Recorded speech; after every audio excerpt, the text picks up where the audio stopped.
They won't always tell you why they turned cold. Sometimes it happens in silence. One day, your presence warms a room. The next, your footsteps echo in it. Someone who once smiled now avoids your gaze. It's subtle at first. A short reply, a delayed response, a sudden quiet at your arrival. And before you can process it, something has shifted. You ask yourself, but what if the hatred isn't about you? What if what changed wasn't your worth, but their reflection in your light? Every human carries a silent battlefield within them, and sometimes you walk right into someone else's war, mistaking it for your own.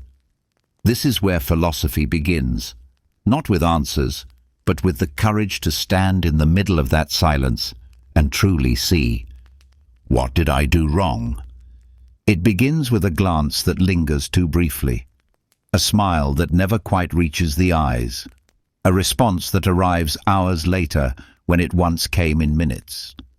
You notice it first as a subtle shift in the atmosphere, like the air pressure dropping before a storm you cannot yet see. Yesterday, they laughed at your jokes.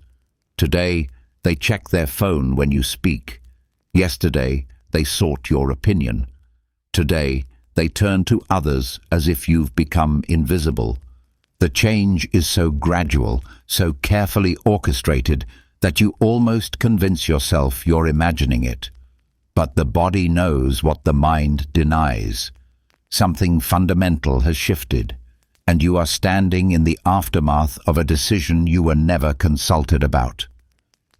This is the silent shift, the moment when someone's perception of you crystallizes into something colder, something distant. It happens without announcement, without explanation, without the courtesy of a conversation. One day you are welcome, the next you are tolerated. One day you belong, the next you are an outsider looking in at a warmth that no longer includes you. The ancient Stoics understood something profound about human experience. Events themselves are neutral. It is our perception, our interpretation, our attachment to how things should be that creates our suffering. Marcus Aurelius wrote in his Meditations, "You have power over your mind, not outside events." Realize this, and you will find strength. But when someone's affection evaporates like morning mist, when their warmth turns to indifference, the mind struggles to apply such wisdom. We are wired to seek patterns, to find meaning in the shifts around us. When someone who once valued our presence begins to treat us as if we are merely taking up space, every instinct screams that we must have done something wrong. The mind becomes a detective, analyzing every recent interaction, every word spoken, every gesture made. We replay conversations like old films, searching for the moment everything went wrong. But what if the moment never existed? What if their shift toward you has nothing to do with anything you did or said? What if their coldness is not a response to your actions, but a reaction to their own internal landscape, a landscape you cannot see, cannot map, cannot navigate, because it was never yours to begin with? Consider Sarah, who noticed her longtime friend Emma growing distant after Sarah received a promotion at work. The conversations became shorter, the invitations stopped coming, and Emma's enthusiasm for Sarah's success felt forced, mechanical. Sarah spent weeks analyzing their friendship, wondering if she had become arrogant, if she had said something insensitive, if her happiness had somehow become offensive. The truth was simpler and more painful. Emma was wrestling with her own feelings of inadequacy, her own unfulfilled dreams, her own fear that she was being left behind. Sarah's success had become a mirror reflecting Emma's perceived failures, and rather than face that reflection, Emma chose distance. The silent shift often has little to do with who you are and everything to do with who they fear they are becoming. Your presence, your success, your contentment can become an unwitting spotlight on their own shadows. You become not a person, but a reminder of everything they feel they lack. This is where philosophy begins its quiet revolution in our understanding. The Stoics taught that we suffer not from what happens to us, but from our judgments about what happens to us. When someone grows cold toward you, the immediate judgment is personal. I have failed somehow. I am not enough. I have done something wrong. But what if the judgment itself is the problem? Epictetus, the Stoic philosopher who understood suffering intimately, taught his students to distinguish between what is up to us and what is not up to us. Their opinion of you, their decision to withdraw, their choice to replace warmth with indifference, none of this is up to you. What is up to you is how you interpret their behavior, how you respond to their distance, and whether you choose to carry their coldness as evidence of your own worth. The silent shift is not a verdict on your value. It is information about their internal state, their capacity for connection, their ability to manage their own emotional weather. When someone turns away from you without explanation, they are not necessarily turning away from who you are. They may be turning away from who they see themselves becoming in your presence. Not every silence is your fault. Not every withdrawal is your responsibility. Not every coldness is your creation. Sometimes you are simply standing too close to someone else's storm, and they mistake your presence for the cause of their rain. The first step toward freedom is recognizing that their shift may have everything to do with them and nothing to do with you. The second step is learning to stand steady in that recognition, even when every instinct urges you to chase after explanations that may never come. In the silence of their withdrawal, you have a choice. You can make their distance about your inadequacy, or you can make it about their struggle. You can carry their coldness as proof of your failure, or you can observe it as evidence of their pain. The event remains the same, but your interpretation, and therefore your suffering, can change entirely. This is where the fracture begins to heal, not when they return to warmth, but when you stop needing them to. When someone's affection evaporates without explanation, something violent happens inside you. It is not the clean cut of rejection. That, at least, has the dignity of clarity. This is messier, more destabilizing. It is the slow erosion of certainty, the gradual realization that you have been reading the relationship wrong, that the warmth you felt was either never real or has died by causes unknown. The mind, faced with this ambiguity, becomes a storm system. Thoughts circle and collide like weather patterns, seeking equilibrium that never comes. You find yourself rehearsing conversations that will never happen, crafting explanations for behavior that defies explanation, building elaborate theories about what you might have done wrong based on evidence that may not exist. Sleep becomes elusive. You lie awake replaying every interaction from the past weeks, months, searching for the crack where everything began to fall apart. Did you talk too much at dinner? Were you too enthusiastic about your own news? Did your joke cross a line you didn't know existed? The mind becomes both prosecutor and defendant, building cases against yourself with the fierce dedication of someone who believes that understanding equals control.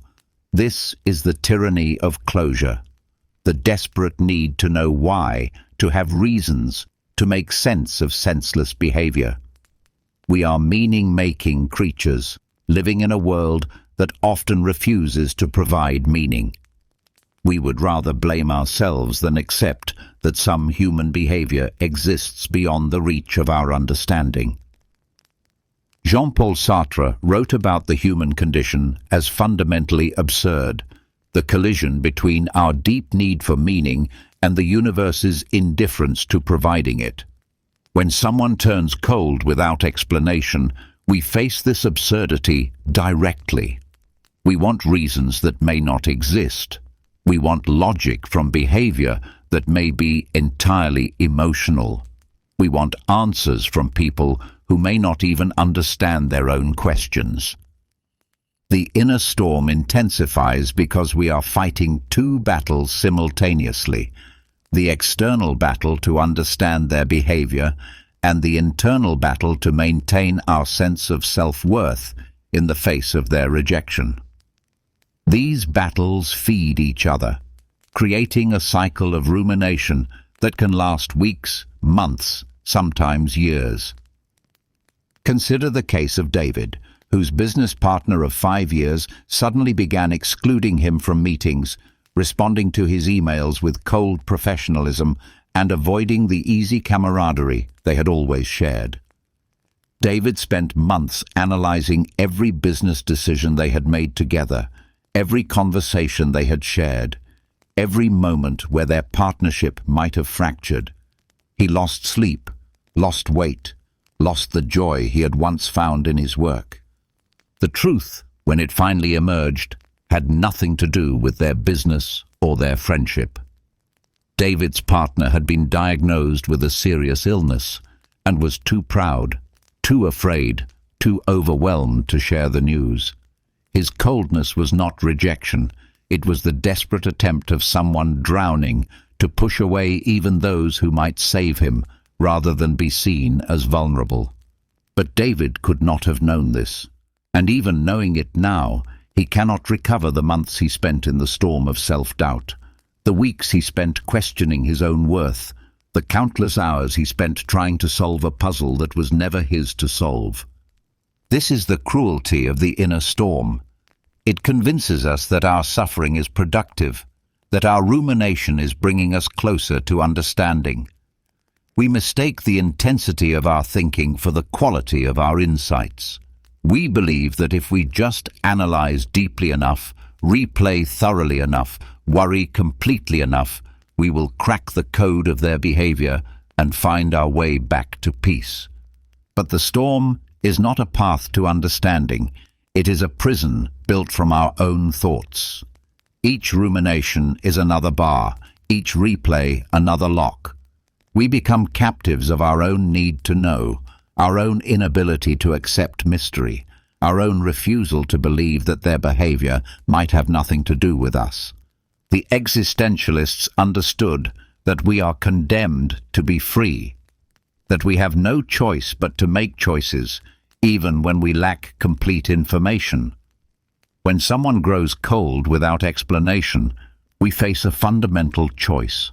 We can choose to make their behavior about our inadequacy, or we can choose to accept that some human mysteries will remain unsolved. The storm rages because we refuse to accept this freedom, this responsibility to choose our interpretation without perfect knowledge. We want their behavior to tell us who we are, rather than deciding for ourselves. We want their coldness to define our worth, rather than defining it from within. Epictetus taught that it's not what happens to you, but how you react to it that matters. The inner storm is our reaction, not to what they did, but to our refusal to accept what we cannot control. We storm because we cannot force them to explain. We rage because we cannot make them care. We suffer because we cannot control their choices, their feelings, their mysterious shifts from warmth to ice. The storm will pass, but only when we stop feeding it with our need to know, our need to fix, our need to turn their silence into our story. Sometimes the most profound act of self-care is learning to live with questions that have no answers, mysteries that resist solution, behavior that defies explanation. In the center of every storm is an eye of perfect stillness. The challenge is learning to find that center not when the storm passes, but while it still rages around you.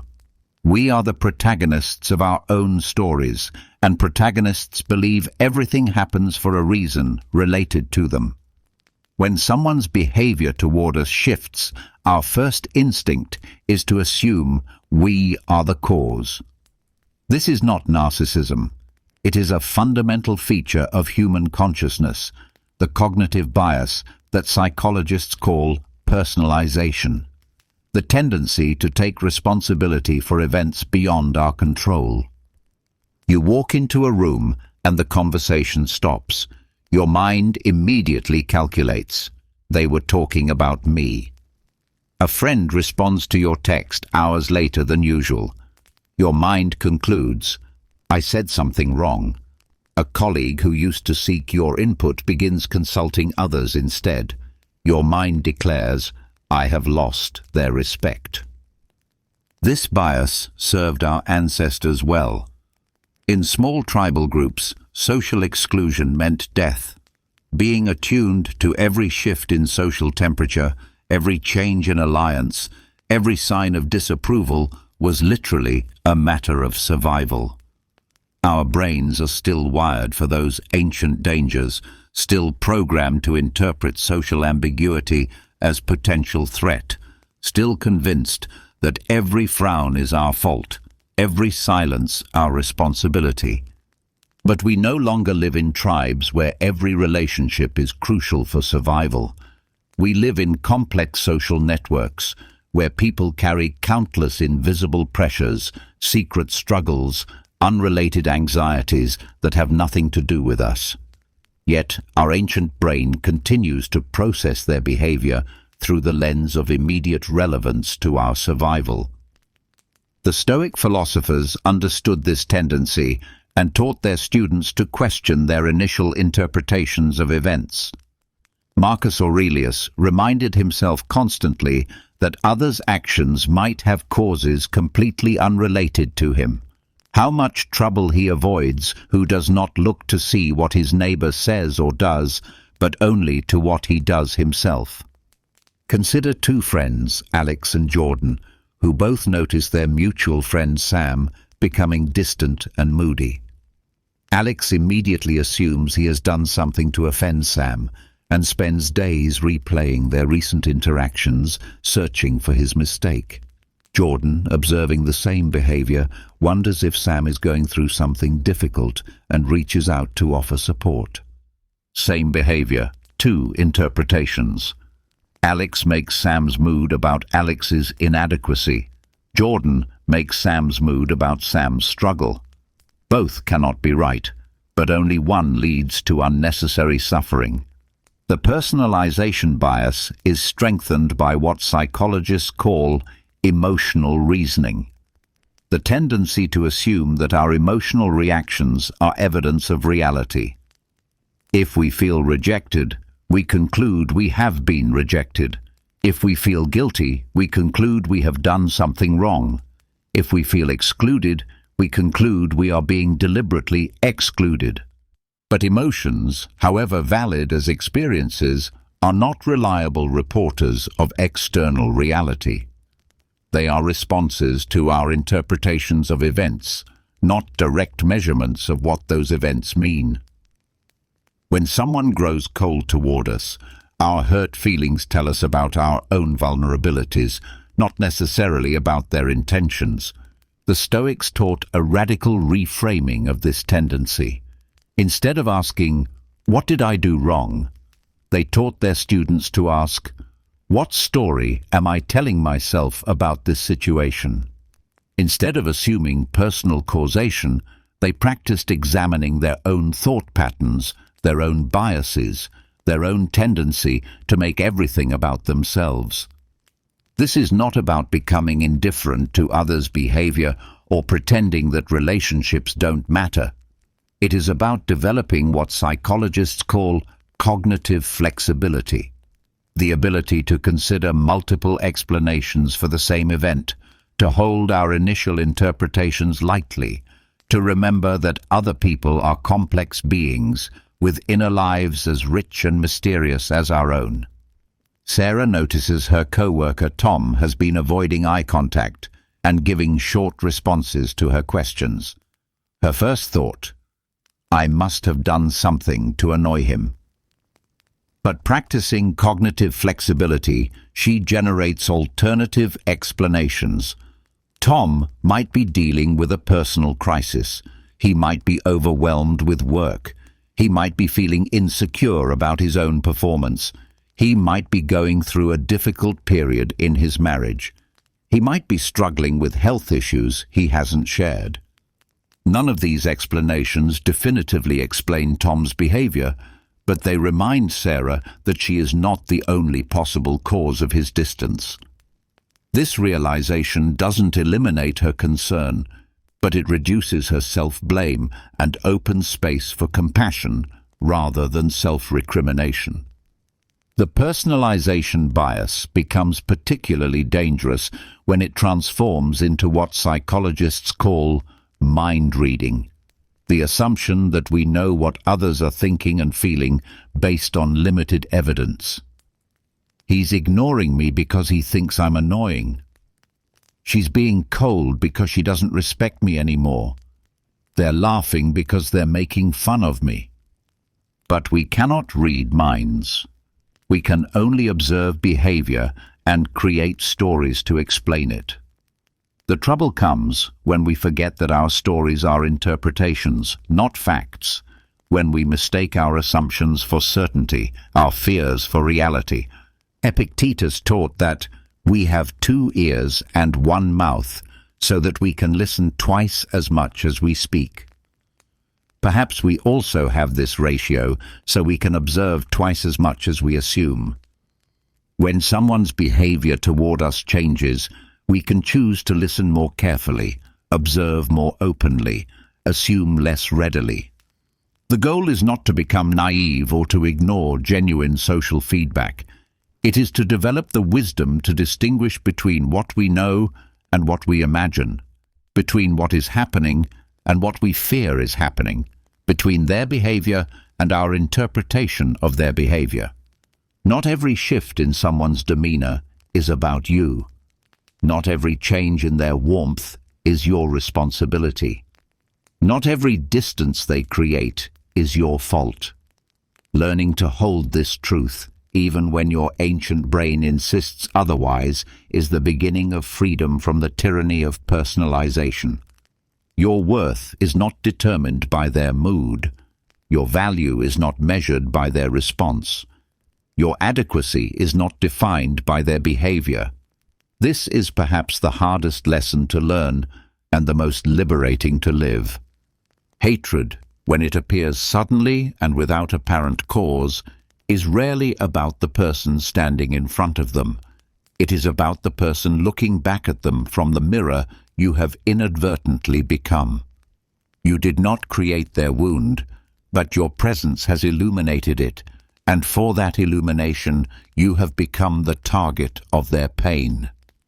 Every human being carries invisible wounds, places where life has cut them, where dreams have been deferred, where self-worth has been damaged. Most of the time, these wounds remain hidden, covered by the ordinary business of living, the daily distractions that keep us from looking too closely at our own reflections. But sometimes, someone appears in our life who, simply by being themselves, forces us to confront what we have been avoiding. You might remind them of someone who hurt them. You might represent something they feel they can never achieve. You might embody a quality they have lost or fear they never possessed. Your happiness might highlight their depression. Your success might emphasize their perceived failures. Your peace might disturb their chaos. Your very presence might force them to confront the distance between who they are and who they wish they could be. This is not your fault, but it becomes your burden when they cannot separate their internal struggle from your external presence. Unable to face their own reflection, they attack the mirror instead. Consider the phenomenon that psychologists call projection, the unconscious tendency to attribute our own feelings, thoughts, or motives to others.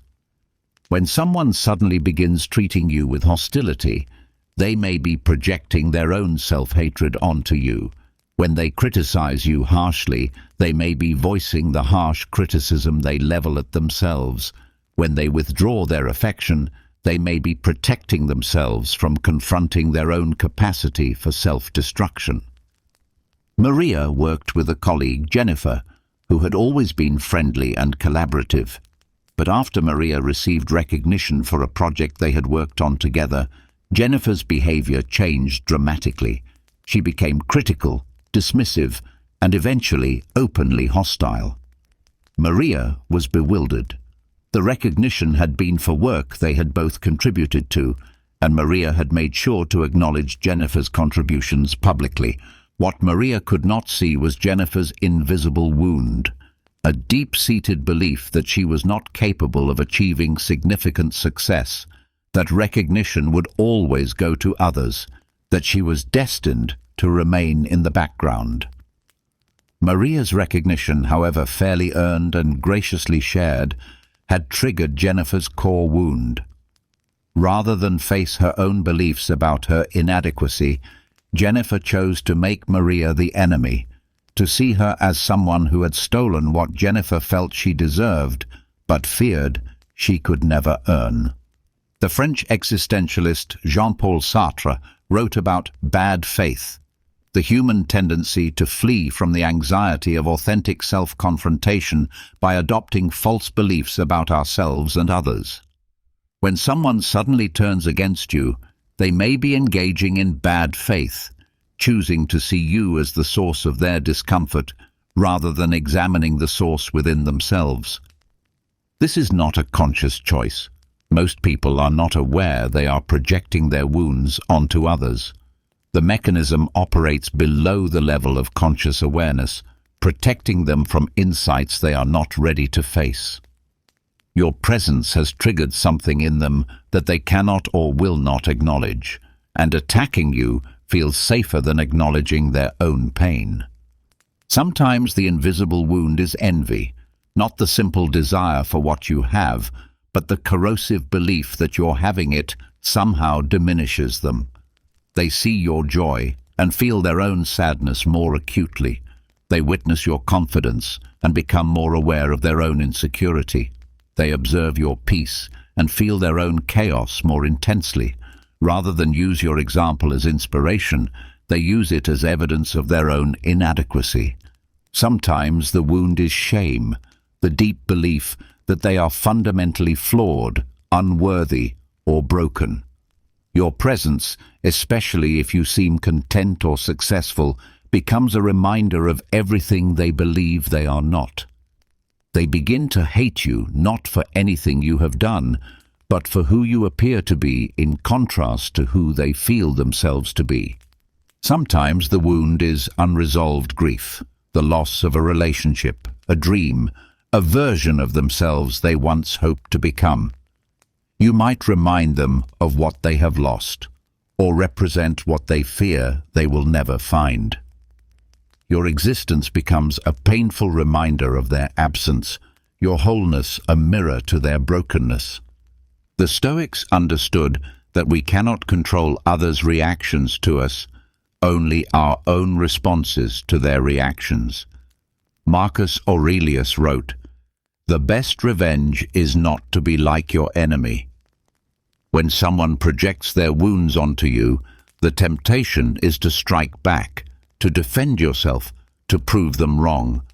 But this only feeds the dynamic, confirming their unconscious belief that you are indeed a threat. The wiser response is to recognize their hatred as information about their internal state, not evidence of your character. Their inability to tolerate your presence tells you about their wound, not your worth. Their need to diminish you reveals their own sense of diminishment, not your actual inadequacy. This understanding does not make their behavior acceptable or mean you should tolerate abuse. It simply helps you locate the source of their hostility accurately. You are not the cause of their wound. You are merely standing too close to someone who is bleeding. Compassion does not require you to absorb their projections or accept their hostility. It requires you to see their behavior clearly, without taking on the false responsibility for their healing. Their wound is not yours to carry, their healing not yours to accomplish, their projection not yours to accept as truth about who you are. Sometimes, the kindest thing you can do for someone who is projecting their wound onto you is to step away, to refuse to play the role they have assigned you in their internal drama. This creates space for them to confront their own reflection without the distraction of blaming you for what they see. You cannot heal their invisible wound, but you can refuse to let it become yours. You cannot fix their projection, but you can decline to absorb it.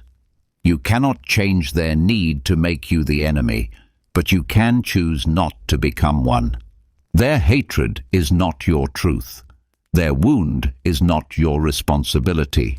Their projection is not your reality. This recognition is the beginning of freedom from the burden of carrying others' pain as evidence of your own inadequacy. There comes a moment in every difficult relationship when you must choose between understanding and self-preservation, between compassion and boundaries, between hoping they will change and accepting that you cannot change them.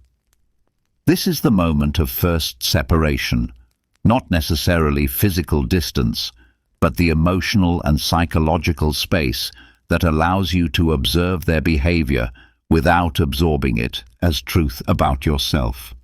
The separation begins with a simple but profound recognition. Their opinion of you is not the same as the truth about you. Their behavior toward you reveals their internal state, not your worth. Their inability to appreciate your presence speaks to their capacity for appreciation, not your worthiness of appreciation. This recognition feels simultaneously liberating and terrifying. Liberating because it frees you from the exhausting work of trying to manage their perceptions, earn their approval, or fix their feelings about you. Terrifying because it forces you to locate your sense of worth somewhere other than in their reflection of you. The Stoics called this process the discipline of desire, learning to want only what is within our control and accepting what is not. You cannot control their opinion, their mood, their decision to withdraw their warmth. You can control your response to their withdrawal, your interpretation of their behavior, your decision about how much of their energy you will absorb. Epictetus taught his students to say, "This is not mine to carry," when faced with others' emotions, judgments, or projections. When someone treats you coldly, you can choose to carry their coldness as evidence of your inadequacy, or you can choose to observe it as evidence of their struggle and refuse to make it yours. This separation is not callous indifference. It is the cultivation of what psychologists call emotional differentiation, the ability to remain connected to others without losing yourself in their emotional weather. You can care about someone's struggle without making their struggle about you. You can feel compassion for their wound without accepting responsibility for healing it. Consider the metaphor of a ship in a storm. You can acknowledge the power of the storm, respect its danger, even feel moved by its intensity, without believing that you caused it or that you must calm it. You can navigate through it without trying to stop it, survive it without thinking you deserved it. When someone suddenly begins treating you with hostility or indifference, you are encountering their storm. You did not create their weather, you cannot control their climate, and you are not responsible for their clearing skies. Your only choice is how you navigate through their tempest without losing your own sense of direction. The first separation requires you to distinguish between empathy and absorption. Empathy allows you to understand their struggle without taking it on as your own. Absorption makes you responsible for feelings that do not belong to you, moods you did not create, wounds you did not inflict. Sarah had been friends with Emma for 10 years when Emma began treating her with increasing coldness and criticism. Sarah's first impulse was to work harder at the friendship, to be more understanding, to try to figure out what she had done wrong. But the harder she tried, the more hostile Emma became. Finally, Sarah recognized that she was trying to solve a problem that was not hers to solve, heal a wound that was not hers to heal, manage emotions that were not hers to manage. The separation came when Sarah stopped asking, "What did I do wrong?" and started asking, "What is happening inside Emma that has nothing to do with me?" This shift in perspective created space between Emma's behavior and Sarah's sense of self-worth. Sarah could still care about Emma without making Emma's struggles about Sarah's adequacy. This separation does not mean abandoning all hope for the relationship or becoming cynically detached from others' experiences. It means learning to distinguish between what belongs to you and what belongs to them, between your responsibility and their responsibility, between your emotions and their emotions. The Stoics practiced this separation through what they called objective representation, describing events in neutral language stripped of emotional interpretation. Instead of, "She hates me," you might say, "She is behaving in ways that feel rejecting." Instead of, "I must have done something terrible," you might say, "Something has changed in her emotional state." Instead of, "I am not good enough," you might say, "She is unable to appreciate my presence right now." This linguistic discipline helps create the psychological space necessary for clear thinking. When you stop making their behavior about your character, you can begin to see their behavior more clearly, with less distortion from your own fears and assumptions. The separation also requires you to locate your sense of worth somewhere more stable than others' opinions. If your value depends on their approval, you will always be at the mercy of their moods, their wounds, their capacity for appreciation. But if your worth is based on something more fundamental, your inherent dignity as a human being, your efforts to live with integrity, your commitment to treating others with kindness, then their opinion becomes just one voice among many, not the definitive verdict on your adequacy. Marcus Aurelius wrote, "Very little is needed to make a happy life. It is all within yourself, in your way of thinking." When someone turns cold toward you, you can choose to think, "I am not worthy of warmth." Or you can choose to think, "They are unable to offer warmth right now." The event remains the same, but your interpretation, and therefore your peace, can change entirely. The first separation is not the end of caring. It is the beginning of caring wisely. You can wish them well without needing them to wish you well. You can hope for their healing without taking responsibility for their wounds. You can maintain your compassion without sacrificing your peace. You were never the war they are fighting. You were just the mirror that showed them the battlefield. Now you can step away from that mirror and let them face their reflection without making their struggle about your worth. This is where freedom begins, not when they stop being cold, but when their coldness stops defining your temperature. Not when they return to warmth, but when you stop needing their warmth to feel warm yourself. The human mind is an architect of extraordinary ingenuity, capable of constructing elaborate buildings from the raw materials of perception, memory, and emotion. But sometimes, when the foundation of self-knowledge is unstable, the mind builds its structures in the wrong location, not within the landscape of the self, but on the territory of others. Projection is one of the mind's most sophisticated defense mechanisms, a psychological sleight of hand so subtle that even the person performing it remains unaware of the trick. When someone cannot tolerate a particular feeling, thought, or aspect of themselves, they unconsciously relocate it to someone else. They see in others what they cannot bear to see in themselves, feel toward others what they cannot bear to feel about themselves, and hate in others what they refuse to acknowledge within themselves. This is not conscious deception. The person engaging in projection genuinely experiences their projected feelings as originating from the other person. They are not lying when they say you make them angry. They truly feel angry in your presence.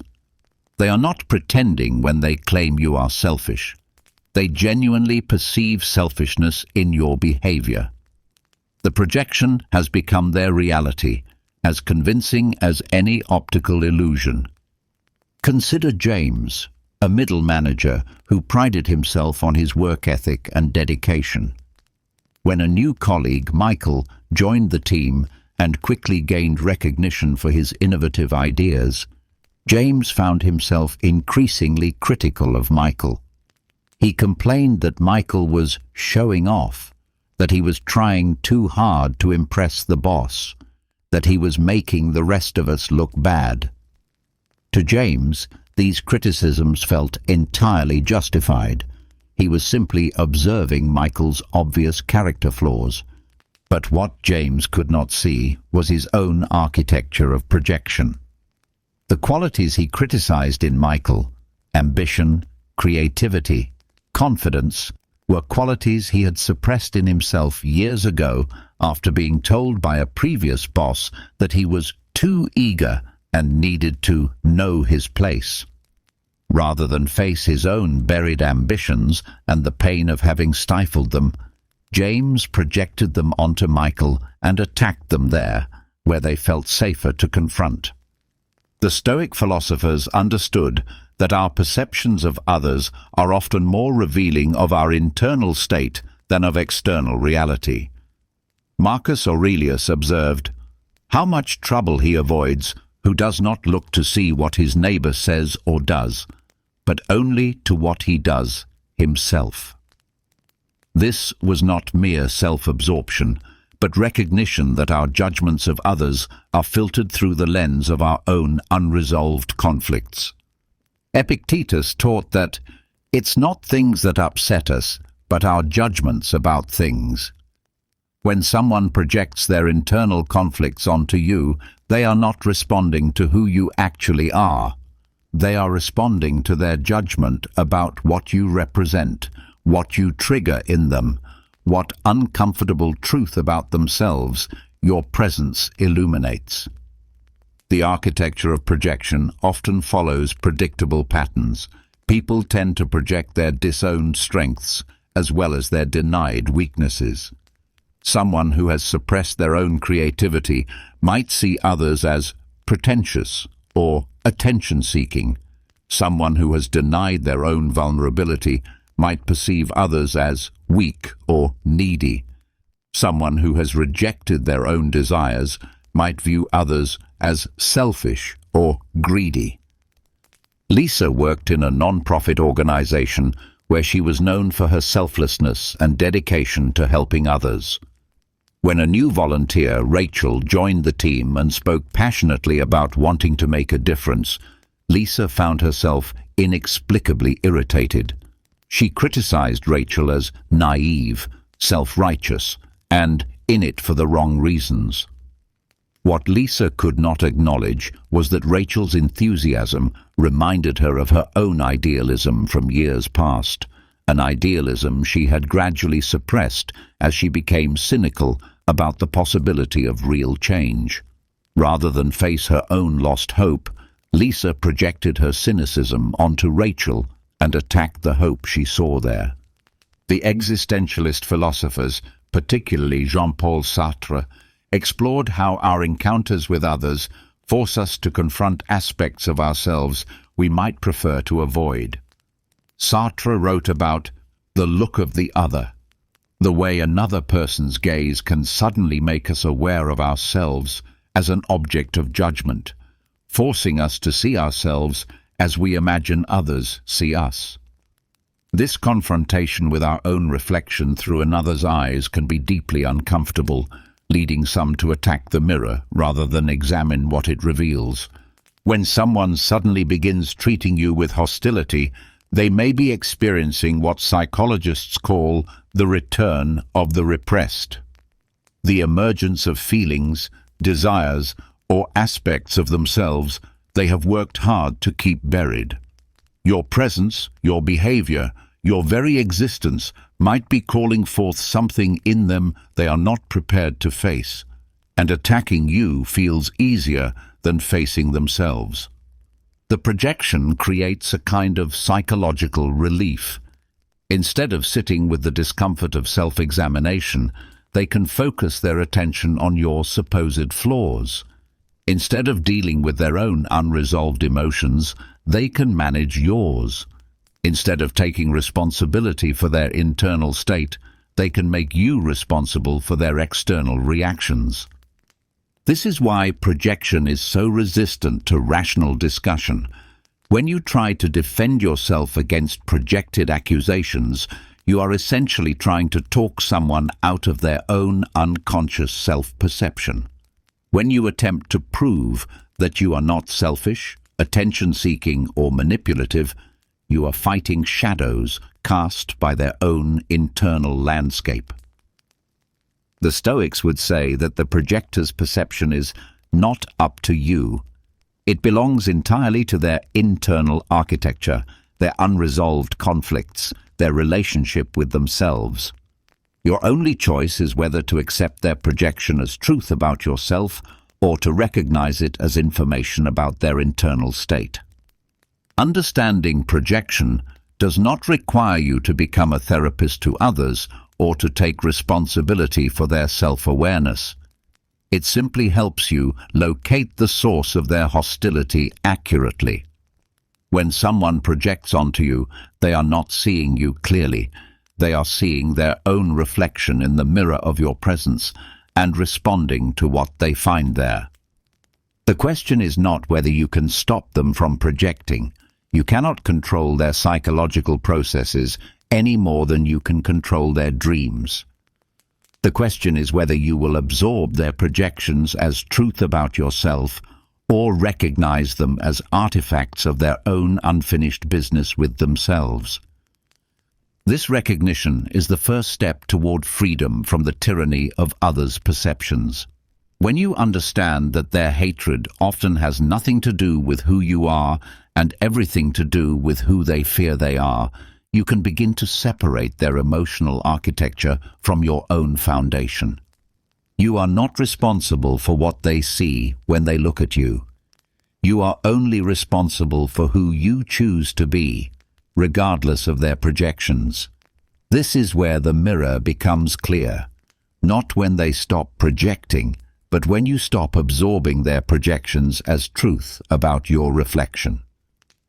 Every relationship carries invisible contracts, unspoken agreements about how each person should behave, what they should provide, what they owe the other. These contracts are written in the secret ink of assumption, signed without ceremony, and enforced with the stern judgment of disappointed expectations. When someone suddenly grows cold toward you, you may have unknowingly violated a contract you never knew existed. The architecture of expectation is built from past experiences, cultural conditioning, and unconscious patterns learned in childhood. We expect friends to always be available, partners to intuitively understand our needs, colleagues to appreciate our contributions in specific ways, family members to fulfill roles we have assigned them without their knowledge or consent. These expectations feel natural, reasonable, even obvious to us, but they are invisible to others until we react to their violation. Consider the friendship between Anna and Beth, which had flourished for 3 years until Beth received a prestigious job offer that required her to relocate. Anna found herself growing increasingly resentful as Beth spoke excitedly about her new opportunity, began spending time with new friends in her destination city and seemed less available for their usual long phone conversations. Anna felt betrayed, abandoned, even angry, but she could not articulate why. The unspoken contract Anna had constructed ran something like this. True friends prioritize the friendship over personal opportunities. They remain emotionally available regardless of life changes. They should be sad about separation and resistant to replacement friendships. Beth, unaware of this contract, was simply navigating her transition with natural enthusiasm and practical preparation. Her violation of Anna's expectations felt to Anna like a fundamental character flaw, a revelation of Beth's true selfishness. But expectations are not agreements. They are projections of our own needs disguised as universal truths. When we expect someone to behave in a particular way and they fail to meet that expectation, we often interpret their behavior as a moral failing rather than a difference in values, priorities, or understanding. The Stoic philosophers identified expectation as a primary source of human suffering. Epictetus taught that it's not things that upset us, but our judgments about things. And expectations are judgments about how things should be. When we expect someone to respond to our kindness with gratitude, to reciprocate our level of investment, to prioritize our needs in the way we think they should, we set ourselves up for disappointment and set them up to be seen as inadequate. Marcus Aurelius wrote extensively about the futility of expecting others to conform to our internal models of how they should behave. How much trouble he avoids who does not look to see what his neighbor says or does, he observed, recognizing that our focus on others' conformity to our expectations is a source of unnecessary suffering. The weight of others' expectations often becomes clear only when we fail to meet them. David had been the go-to person in his friend group for emotional support, practical help, and social coordination. When he went through his own difficult period following a divorce and became less available to others, several friends began treating him with noticeable coldness. They had unconsciously cast him in the role of caretaker, and his temporary inability to fulfill that role felt like abandonment rather than understandable human limitation. These unspoken contracts often reflect what psychologists call attachment styles, the patterns of connection and expectation we develop in early relationships and carry forward into adult interactions. Someone with an anxious attachment style might have unconscious contracts that read, "If you care about me, you will always be available. You will prioritize my needs. You will provide constant reassurance." Someone with an avoidant attachment style might have contracts that read, "If you truly respect me, you will not demand too much emotional intimacy. You will not require me to express feelings I am not comfortable sharing." Neither person may be aware of these contracts, but both will feel violated when the other person's natural behavior contradicts their unconscious expectations. The anxiously attached person may interpret their partner's need for space as rejection. The avoidantly attached person may interpret their partner's desire for closeness as intrusion. The existentialist philosophers explored how these unconscious contracts limit human freedom. Jean-Paul Sartre wrote about bad faith, the tendency to treat ourselves and others as objects with fixed natures rather than free beings capable of choice and change. When we expect someone to always be available, always supportive, always grateful, we are treating them as objects designed to fulfill our needs rather than free beings with their own complex lives and limitations. Sometimes the contracts we impose on others are rooted in entitlement. the belief that our kindness, friendship, or love obligates others to respond in specific ways. "After everything I've done for you" becomes the foundation for resentment when others fail to reciprocate according to our internal accounting system. But relationships are not business transactions. Kindness given with the expectation of specific returns is not truly kindness. It is investment seeking guaranteed profit. Sarah had been a generous friend to many people, offering emotional support, practical help, and consistent availability. When she went through a period of personal crisis and reached out for help, several friends were noticeably absent. Sarah felt deeply betrayed, as if her years of giving had been wasted on people who didn't truly care about her. But the friends she was judging had never explicitly agreed to reciprocate her level of support.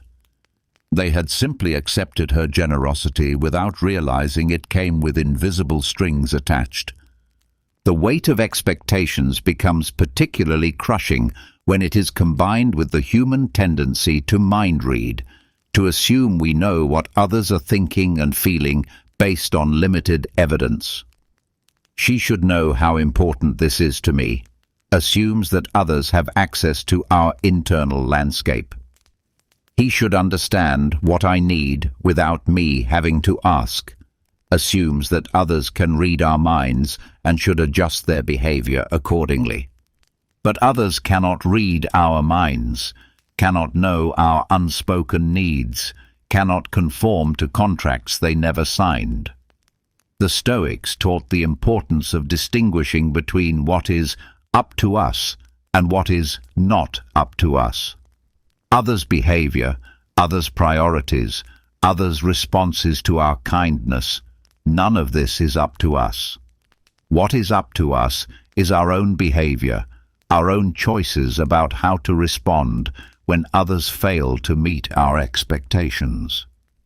The path toward freedom from the weight of expectations begins with making the invisible contracts visible. What do you expect from friends, partners, colleagues, family members? What unspoken agreements have you created about how others should behave? What strings are attached to your kindness, your support, your love? Once these expectations are conscious, you can choose whether to maintain them or release them.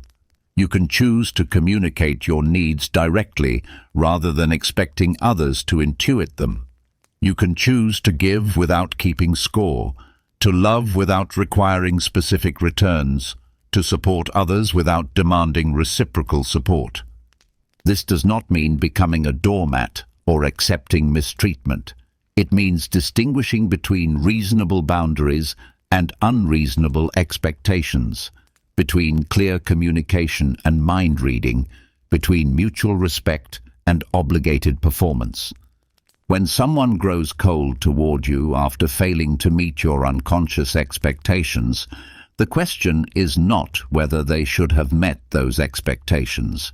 The question is whether those expectations were fair, communicated, or necessary for your own well-being. Freedom comes not when others meet all your expectations, but when you release your attachment to how others should behave and focus instead on how you choose to behave regardless of their responses. Envy is the most carefully disguised of human emotions, dressed in the respectable clothing of moral indignation, aesthetic criticism, or principled disagreement. It rarely announces itself honestly, preferring to masquerade as something more acceptable to the conscious mind. When someone suddenly begins treating you with hostility, you may be witnessing envy in one of its many costumes, performing its elaborate dance of concealment. Unlike jealousy, which fears losing something we possess, envy resents others for having something we lack. But this resentment is so painful to acknowledge that the mind transforms it into something more palatable. Instead of admitting, "I want what they have," the envious person finds reasons why the other person doesn't deserve what they have, why their success is somehow fraudulent, why their happiness is misguided, why their advantages are unfair. The sophisticated machinery of envy can transform any positive quality into a negative one.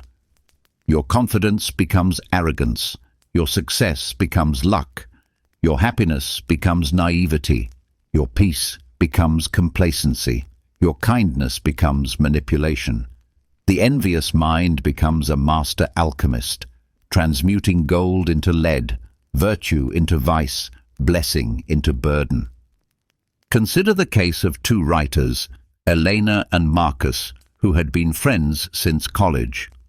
When Elena's novel was accepted for publication after years of rejections, Marcus's response was noticeably lukewarm. Over the following months, he began making subtle criticisms of her work, questioning whether her success was really earned, suggesting that the publishing industry was dumbed down, and implying that her happiness about the achievement was somehow shallow or misplaced. Marcus was not conscious of his envy. In his mind, he was simply offering honest literary criticism, pointing out the decline of publishing standards and questioning the value systems that prioritized commercial success over artistic integrity.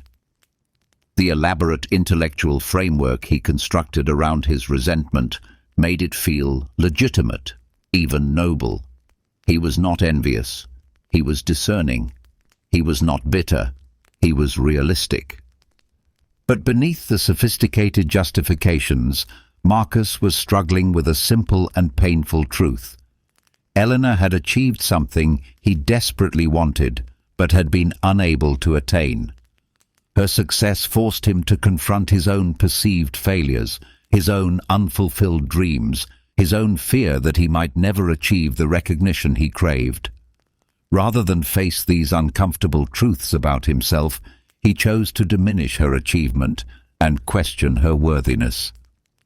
The ancient philosophers understood envy as a form of self-inflicted suffering. Aristotle described it as pain at the good fortune of others, while the Stoics saw it as a fundamental misunderstanding of the nature of good and evil.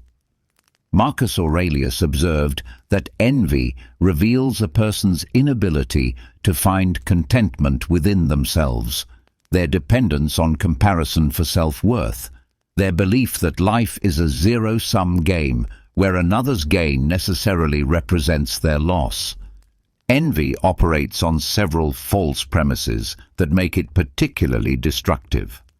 The first is the scarcity myth, the belief that there is only so much success, happiness, or good fortune available in the world, and another person's portion diminishes what remains for everyone else.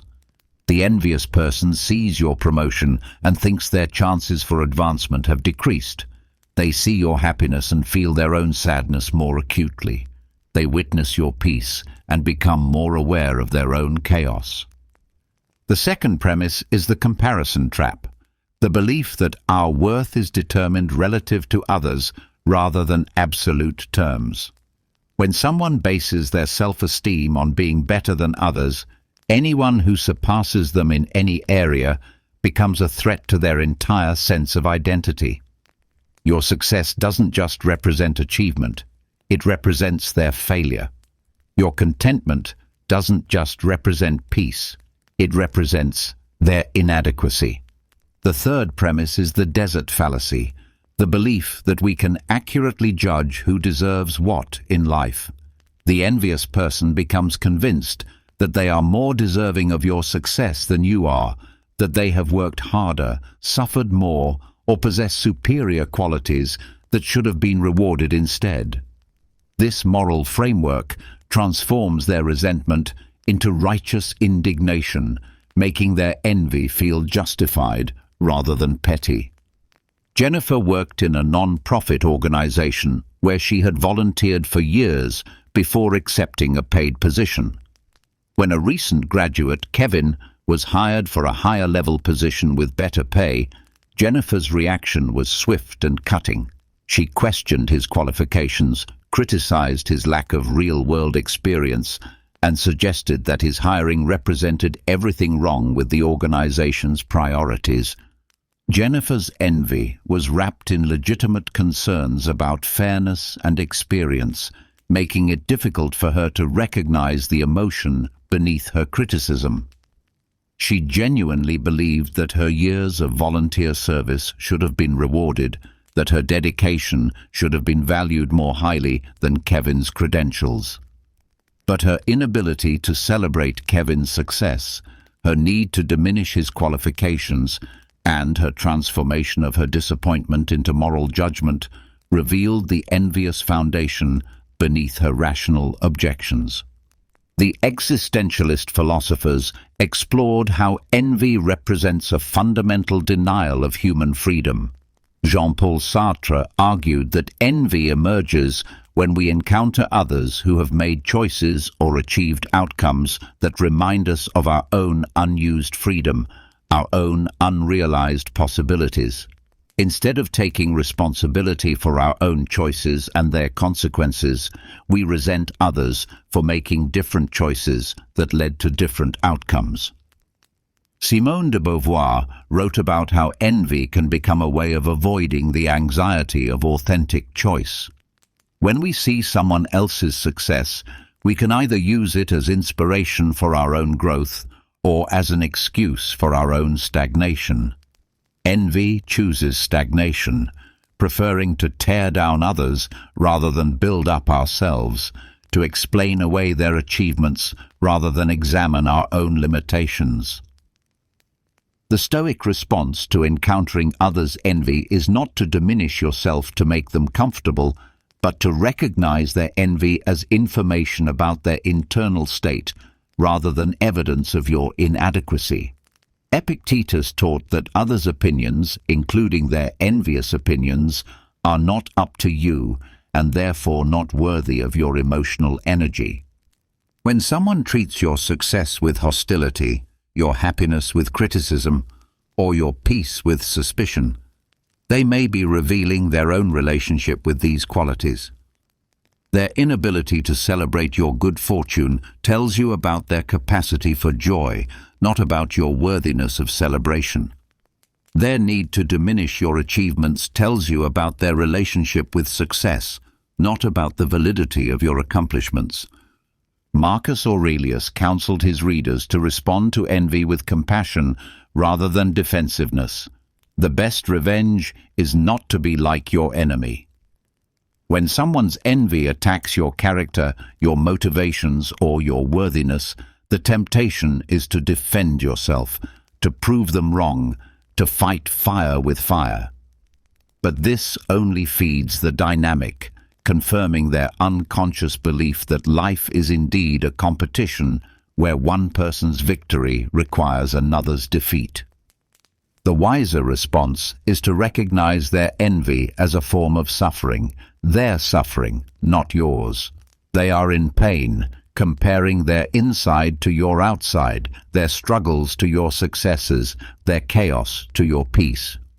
This understanding does not require you to minimize your achievements or hide your happiness to protect their feelings, but it can help you respond with compassion rather than contempt. Envy in disguise is particularly insidious because it masquerades as legitimate criticism, moral concern, or aesthetic judgment. Learning to recognize it requires developing what the Stoics called clear thinking, the ability to see through surface justifications to underlying motivations, to distinguish between genuine feedback and envious attack, between constructive criticism and destructive comparison. Your success, your happiness, your peace are not crimes against those who lack them. Your achievements are not stolen from others who might have achieved them instead. Your contentment is not a judgment against those who struggle to find it. You have the right to flourish without apologizing to those who resent your flourishing. When envy comes disguised as concern, wisdom, or principle, your task is not to unmask it for the envious person. They are not ready to see it clearly. Your task is to see it clearly yourself, so you can respond to their envy without absorbing it as truth about your worth, your character, or your right to live fully. There are people who will hate you not for what you have done, but for what you represent. Your calm will disturb their chaos. Your integrity will highlight their compromises. Your growth will emphasize their stagnation.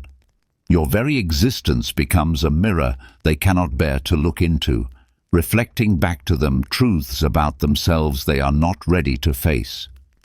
This is perhaps the most bewildering form of hostility to receive because it is so completely disconnected from your actions.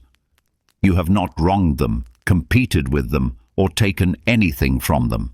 You have simply existed in a way that forces them to confront the distance between who they are and who they could be, between the choices they have made and the choices they could have made differently.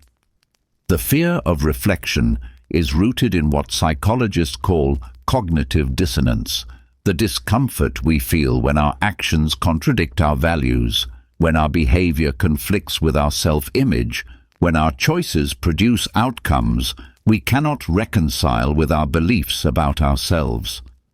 Rather than resolve this dissonance by changing either their behavior or their self-concept, some people choose a third option: attacking the mirror that shows them their contradictions. Consider Maria, who had gradually become cynical about her marriage, settling into patterns of criticism, contempt, and emotional distance from her husband.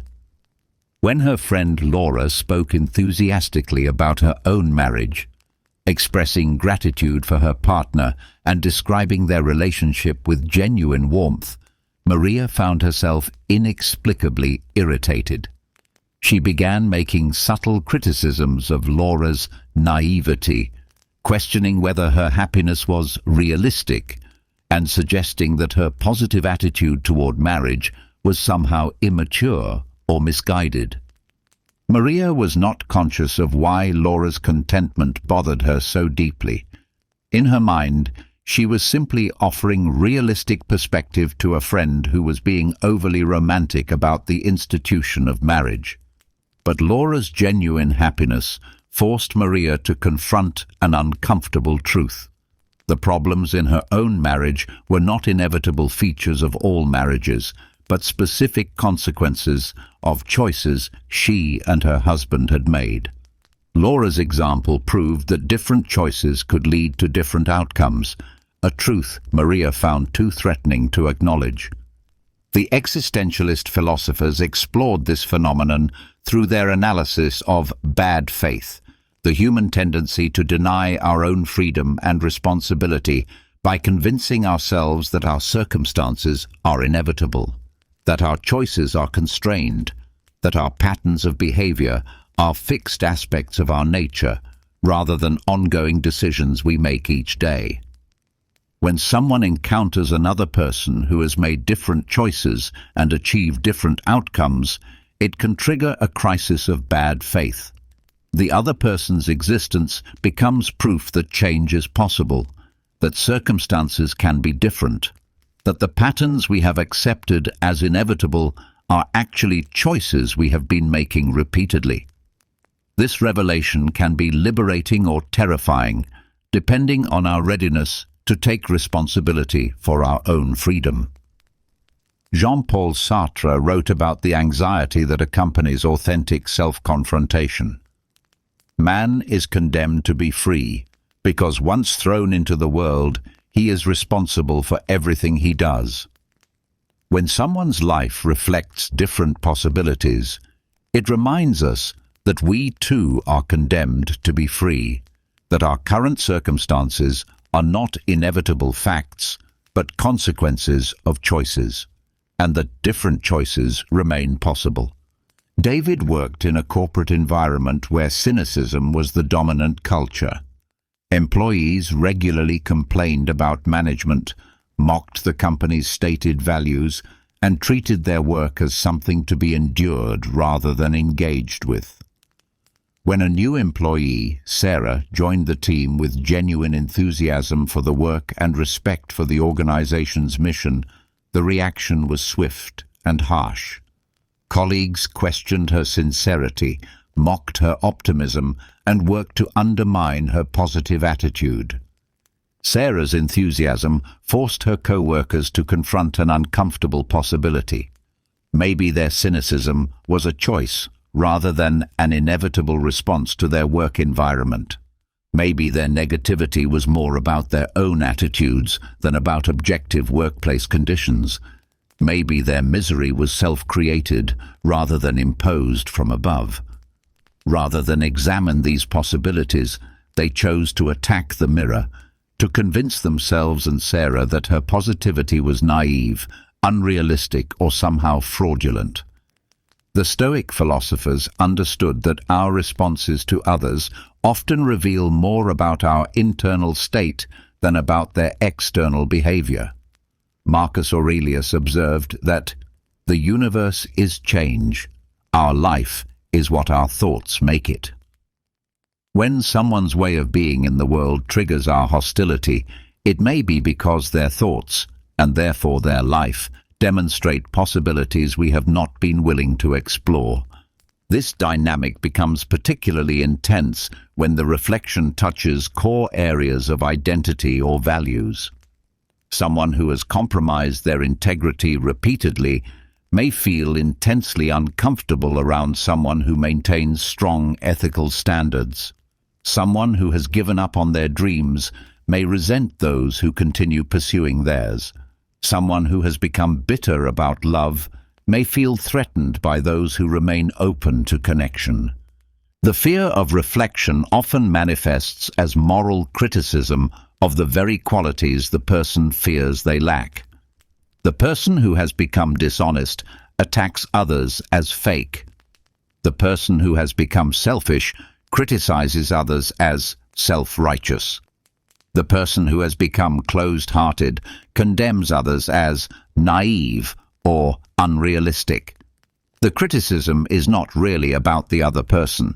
It is about the internal conflict between who they are and who they once hoped to be. Lisa had been struggling with depression for several years, gradually withdrawing from activities she once enjoyed and relationships she once valued.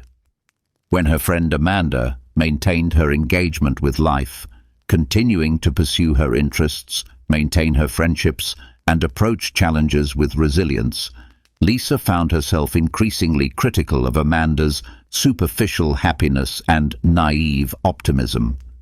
Lisa's criticism was her mind's way of protecting her from facing a painful possibility, that her withdrawal from life was not an inevitable consequence of her depression, but a series of choices that could potentially be made differently. Amanda's continued engagement with life was proof that different responses to difficulty were possible, a truth Lisa found too threatening to acknowledge directly.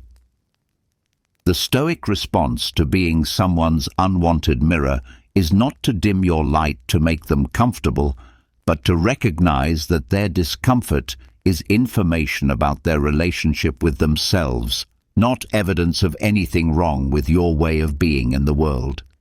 Epictetus taught that it's not things that upset us, but our judgments about things.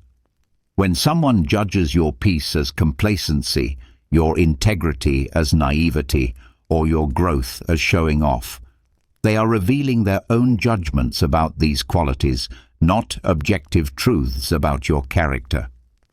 Marcus Aurelius counseled himself to let the mirror stay clean, rather than becoming distorted by others' need to see their own flaws reflected in it. When someone cannot tolerate your way of being in the world, the temptation is to change yourself to reduce their discomfort, to become smaller so they feel larger, to compromise your values so they feel less confronted by theirs. But this diminishment serves no one. It does not help them grow or heal. It simply enables their avoidance of self-confrontation. And it certainly does not serve your own development or integrity. The kindest thing you can do for someone who fears their reflection in you is to remain authentically yourself. letting them choose whether to use your example as inspiration for change or as justification for remaining the same. You are not responsible for others' readiness to face themselves. You are not obligated to become smaller so others feel larger. You are not required to dim your light so others feel less confronted by the darkness they have accepted in their own lives. When someone hates you for what you represent rather than what you have done, remember that you are not the source of their discomfort. You are simply the occasion for it. Their fear of reflection is about their relationship with themselves, not about your worthiness to exist as you are. Let the mirror stay clean. Let your light shine steadily. Let your integrity remain intact. Those who are ready to grow will use your example as inspiration. Those who are not ready will use it as irritation.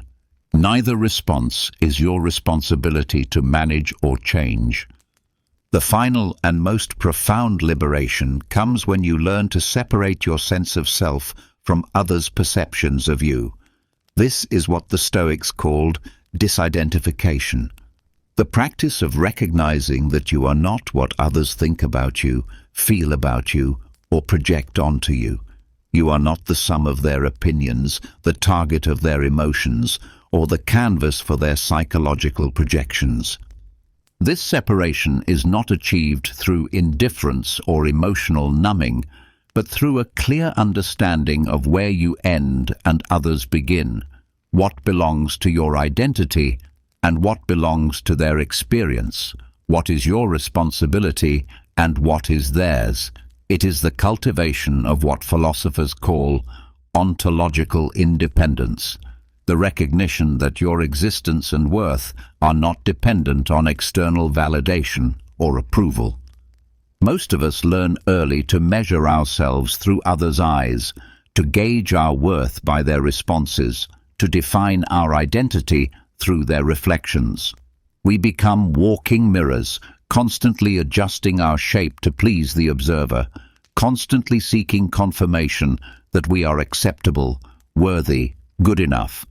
But this external orientation makes us prisoners of others' moods, victims of their psychological weather, hostages to their capacity for appreciation.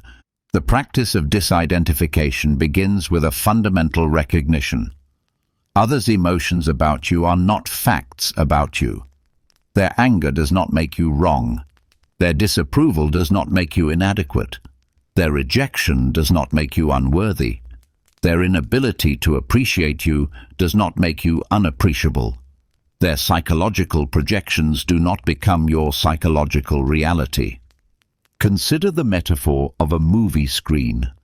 The screen remains white and unchanged whether the film projected upon it is a comedy or tragedy, a romance or horror story. The images that appear on the screen tell you about the film, not about the screen itself. Similarly, others' emotional reactions to you tell you about their internal film reel, their past experiences, their current struggles, their unconscious patterns, not about your essential nature. Sarah worked with a colleague, Robert, who seemed to take an instant dislike to her despite her professional competence and collegial approach. Robert was critical of her ideas, dismissive of her contributions, and openly hostile in meetings. Sarah's first impulse was to change her behavior, work harder to gain his approval, and question whether she was somehow inadequate as a professional. But as Sarah practiced disidentification, she began to see Robert's hostility as information about Robert rather than evidence about herself.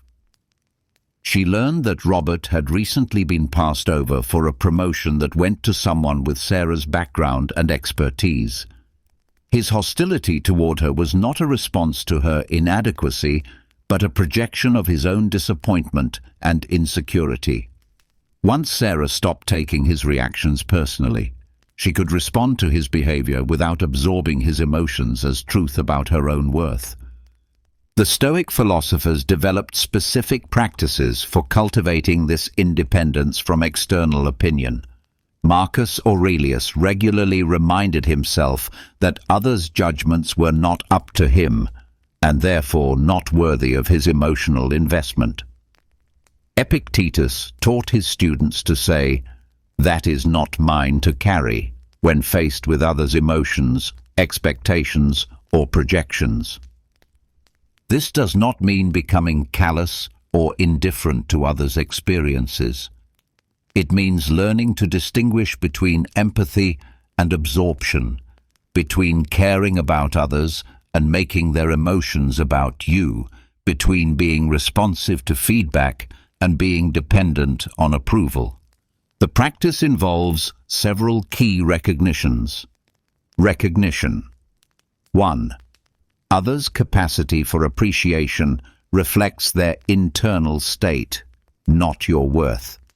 Someone's inability to see your value tells you about their vision, not about your visibility. Their failure to appreciate your kindness tells you about their relationship with kindness, not about the quality of your heart. Their rejection of your friendship tells you about their capacity for connection, not about your worthiness of friendship. Recognition. 2. Others' emotional reactions belong to their psychological ecosystem, not yours. When someone feels angry in your presence, that anger exists in their emotional landscape, not yours. You can acknowledge its existence without accepting ownership of it. You can respond to it without absorbing it as evidence of your own inadequacy. Recognition 3. Others' projections reveal their shadows, not your character.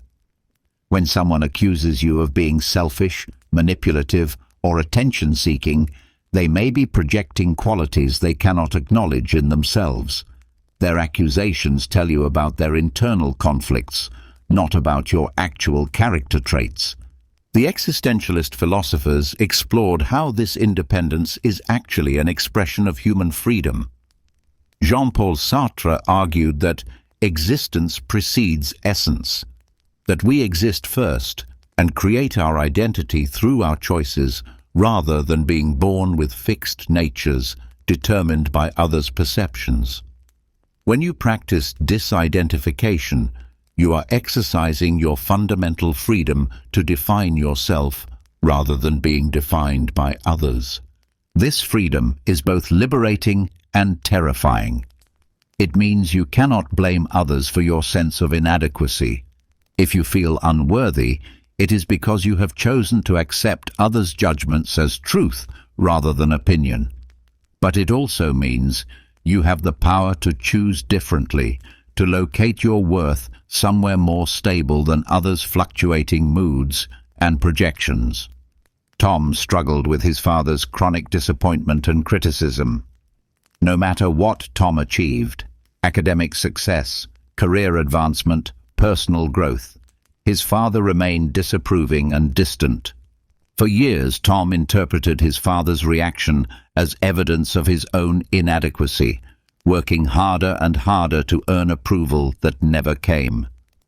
Through practicing disidentification, Tom began to see his father's disappointment as information about his father's internal state rather than evidence about Tom's worth. He learned that his father had been a frustrated artist who gave up his dreams to provide for his family, and Tom's creative success triggered his father's unresolved grief about his own abandoned aspirations. Once Tom stopped making his father's disappointment about his own inadequacy, he could maintain compassion for his father while protecting his own sense of worth. The practice of disidentification does not happen overnight.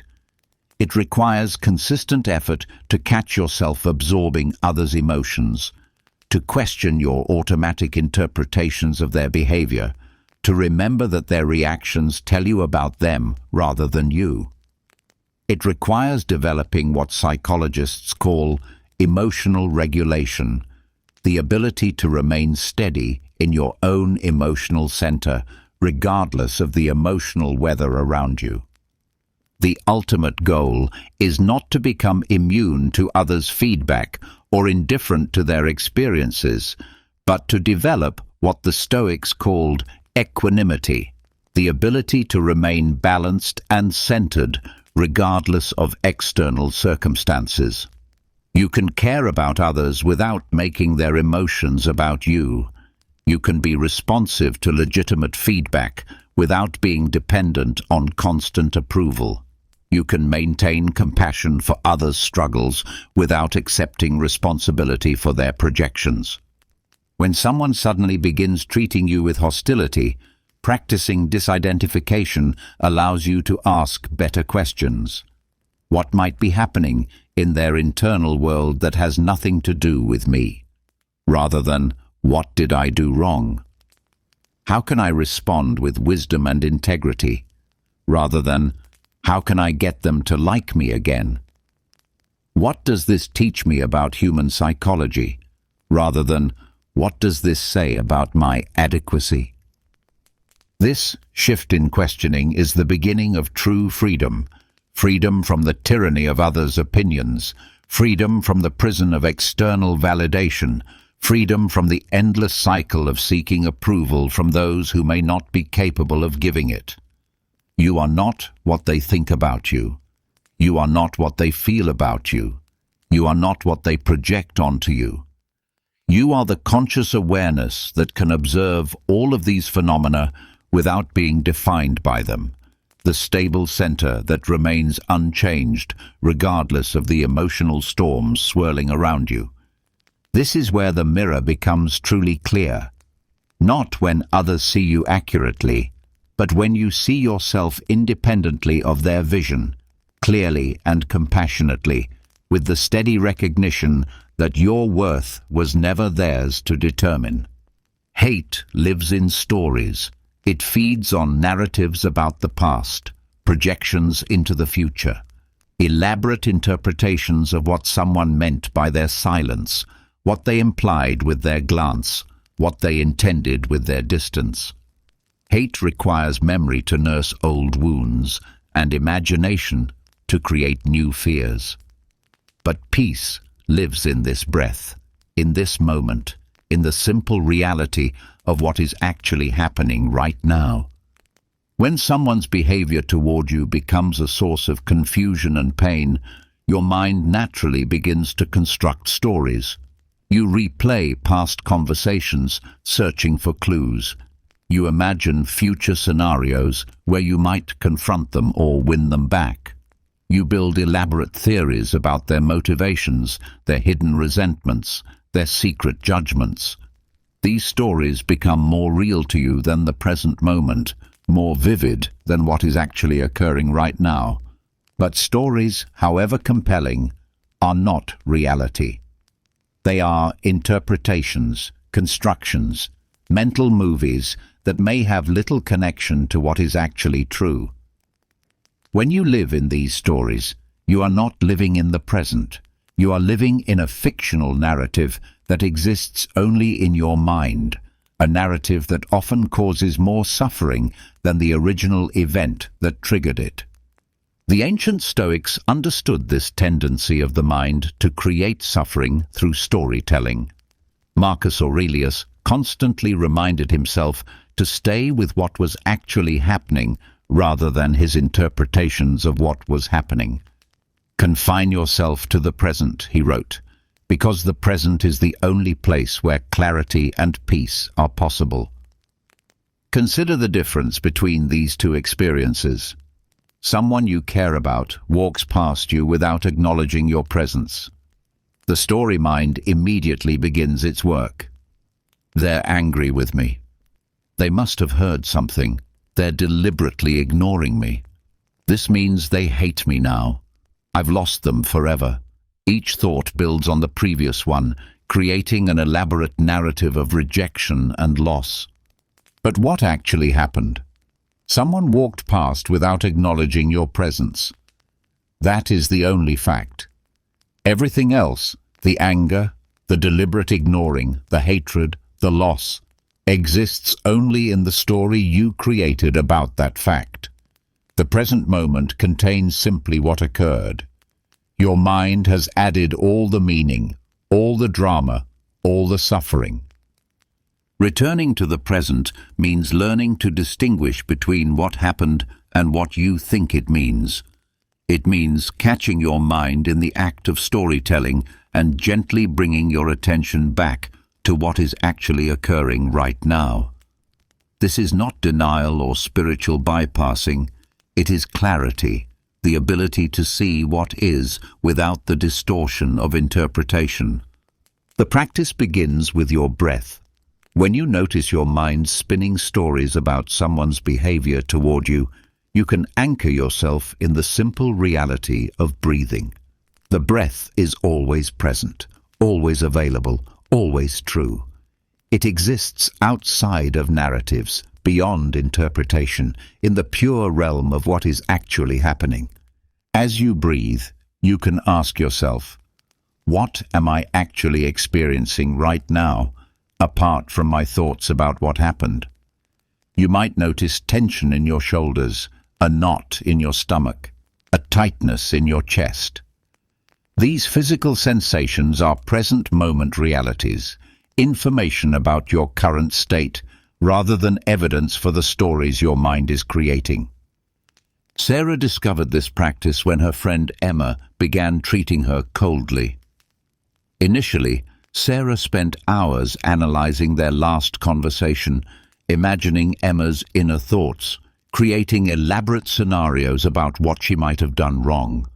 But gradually, she learned to notice when her mind was spinning these stories and return to the present moment. She would feel her feet on the ground, notice the air on her skin, listen to the sounds around her. In the present moment, she was safe, whole, and free from the suffering her stories created. The present moment has a different quality than the story mind. It is spacious rather than cramped, peaceful rather than agitated, clear rather than confused. In the present, you are not the victim of someone's rejection. You are simply a person breathing, existing, experiencing life as it unfolds moment by moment. Returning to the present also means releasing your attachment to understanding why someone's behavior changed. The story mind desperately wants explanations, reasons, closure. It believes that if it can just figure out what happened, it can control what happens next. But the present moment requires no explanations. It simply is what it is, complete in itself, requiring no narrative to make it meaningful. This does not mean becoming passive or naive about others' behavior. Present moment awareness actually enhances your ability to perceive clearly because you are not looking through the filter of stories, expectations, or interpretations. You can see others' actions more accurately when you are not busy trying to fit those actions into predetermined narratives. The Zen tradition speaks of beginner's mind, approaching each moment with fresh eyes as if encountering it for the first time. When someone treats you differently, you can practice beginner's mind by releasing your stories about what their behavior means and simply observing what is actually happening. This creates space for new possibilities, new understanding, new responses. Marcus Aurelius wrote, "The universe is change. Our life is what our thoughts make it." When you return to the present moment, you stop letting your thoughts about someone's behavior create your experience of life. You reclaim your freedom to respond to what is actually happening rather than reacting to the stories you have created about what is happening. The present moment is also the only place where genuine compassion is possible. When you are caught in stories about someone's rejection of you, you can only see them through the lens of your own hurt. But in the present moment, you can perceive them more clearly, as a human being who may be struggling, who may be in pain, who may be acting from their own wounds, rather than from any accurate assessment of your worth. This shift from story to presence is not a one-time achievement, but a continuous practice. The mind will always generate stories. That is its nature. But you can learn to recognize when you are living in a story rather than in reality, and you can choose to return to the present moment again and again. The practice becomes particularly powerful when you apply it to your emotional reactions. Instead of thinking, "I feel terrible because they hate me," you can simply notice, "I am experiencing sadness right now. I am feeling fear in this moment. I am sensing anxiety in my body." This allows you to be present with your emotions without being overwhelmed by the stories that often accompany them. In the present moment, you are not defined by others' opinions of you because those opinions exist in their minds, not in your immediate reality. You are not diminished by their rejection because that rejection is their internal experience, not your current truth. You are not wounded by their silence because that silence is simply an absence of sound, not a judgment about your worth. Hate lives in stories, stories about the past, stories about the future, stories about what things mean. But peace lives in this breath, in this moment, in the simple truth of what is actually here right now. When you return to the present, you return to the only place where peace is possible, the only time where freedom is real, the only moment where you have the power to choose how to respond to life as it actually is. There is a profound difference between protecting yourself and punishing yourself, between setting boundaries and building barriers, between becoming resilient and becoming numb. The Stoic philosophers understood that true strength lies not in hardening your heart against the world, but in developing what they called apatheia, a state of emotional equilibrium that can withstand external turbulence without losing its essential warmth and humanity. When someone treats you with inexplicable coldness or hostility, your first instinct might be to protect yourself by closing down, by deciding never to be vulnerable again, by building walls so high that no one can hurt you. This response is understandable, but it comes at a tremendous cost. In protecting yourself from their cruelty, you also shut yourself off from love, from connection, from the very experiences that make life meaningful. The ancient Stoics faced this same challenge. They lived in a world full of political intrigue, betrayal and violence, yet they sought to maintain their capacity for wisdom, justice, courage and love. They developed practices that allowed them to remain open to life while being protected from its inevitable disappointments and cruelties. True protection begins with understanding what actually needs to be protected. Your worth does not need protection because it cannot be damaged by others' opinions. Your essential self does not need guarding because it exists beyond the reach of external judgment. What needs protection is your peace, your energy, your capacity to respond rather than react, your ability to choose your own emotional state, regardless of how others choose to treat you. Consider the metaphor of a house with strong walls and wide-open windows. The walls protect the interior from storms, intruders, and unwanted elements, but the windows allow light, fresh air, and beauty to enter freely. When you build inner walls without hardening, you create this same dynamic: protection without isolation, safety without numbness, boundaries without barriers. The first principle of this protective architecture is emotional sovereignty. The recognition that your emotional state is your responsibility, not others' responsibility, and therefore not at their mercy. When someone treats you poorly, you can choose to feel hurt without letting that hurt define your worth. You can acknowledge disappointment without letting disappointment become despair. You can experience anger without letting anger become hatred.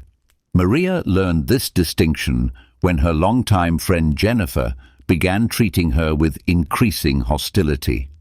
Initially, Maria's response was to match Jennifer's energy, becoming defensive when Jennifer was critical, withdrawing when Jennifer was cold, building walls that kept Jennifer out, but also kept warmth from entering.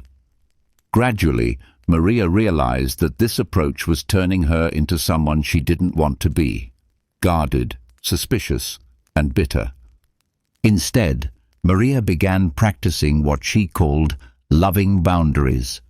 She continued to treat Jennifer with kindness while protecting herself from absorbing Jennifer's negativity. She would listen to Jennifer's complaints without taking them personally, offer support without expecting gratitude, and maintain her own peace without trying to change Jennifer's mood. The walls she built were around her peace, not around her heart. This type of protection requires what psychologists call emotional differentiation, the ability to remain yourself in the presence of others' emotional dysfunction. You can witness their pain without absorbing it, acknowledge their hostility without internalizing it, recognize their projection without accepting it as truth about yourself. The Stoic emperor, Marcus Aurelius, practiced this in the most challenging circumstances, surrounded by people who often sought to manipulate, flatter, or deceive him. He wrote, "The best revenge is not to be like your enemy."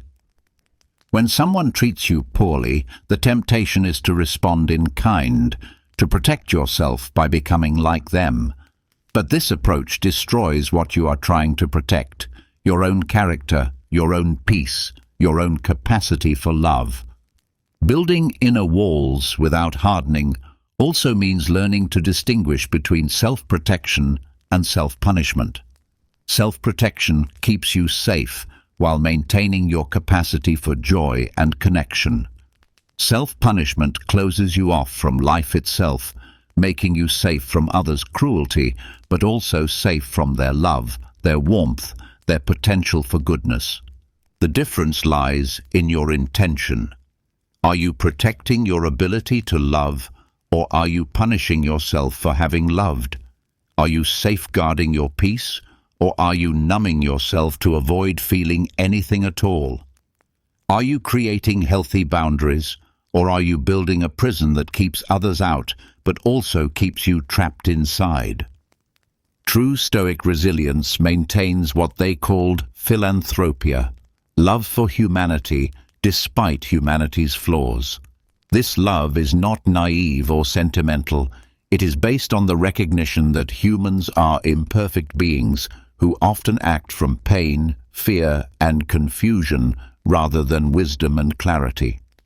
When you understand this, you can protect yourself from their unconscious cruelty without closing your heart to their potential for goodness. The practice involves what Epictetus called the discipline of desire, wanting only what is within your control and accepting what is not. You cannot control others' behavior toward you, but you can control your response to their behavior. You cannot force them to treat you well, but you can choose to treat yourself well, regardless of how they treat you. This creates a form of protection that is both strong and flexible, like bamboo that bends in the storm without breaking. You become resilient, not by becoming rigid, but by becoming responsive. You protect yourself not by shutting down, but by staying grounded in your own center while others storm around you. The inner walls you build should be permeable to love, but impermeable to abuse, open to authentic connection, but closed to manipulation, receptive to genuine feedback, but resistant to projection. These walls are not built from anger or bitterness, but from self-respect and wisdom, not from fear of others, but from love for yourself. Sometimes building these walls means having difficult conversations, setting clear boundaries about what behavior you will and will not accept. Sometimes it means simply choosing not to absorb others' emotional chaos, like an umbrella that keeps you dry without stopping the rain. Sometimes it means loving someone from a distance, maintaining your care for them while protecting yourself from their dysfunction. The goal is not to become invulnerable, that would make you inhuman. The goal is to become what the Stoics called apathetic in the original sense, not without feeling, but without being overwhelmed by feeling, able to experience emotions fully while not being controlled by them, capable of love without being dependent on being loved in return. When you build inner walls without hardening, you create what Marcus Aurelius called the inner citadel, a fortress of peace that exists within you, protected from external storms but open to internal light. Others may rage outside your walls, but inside you remain yourself, loving, wise, free, and unshaken by their inability to appreciate what they are attacking. You can be kind without being naive, strong without being cruel, protected without being closed. This is the architecture of true resilience. Walls that guard your peace, while keeping your heart open to the possibility that even those who hurt you are ultimately fellow travelers struggling to find their way home to love. The most radical act of freedom is to love without requiring love in return, to offer kindness without demanding gratitude, to extend compassion without expecting reciprocation. This is what the Stoics called philanthropia, love for humanity that exists independently of humanity's response to that love. It is love as a practice of virtue rather than a strategy for getting needs met. Love as an expression of your character rather than an investment in a particular outcome.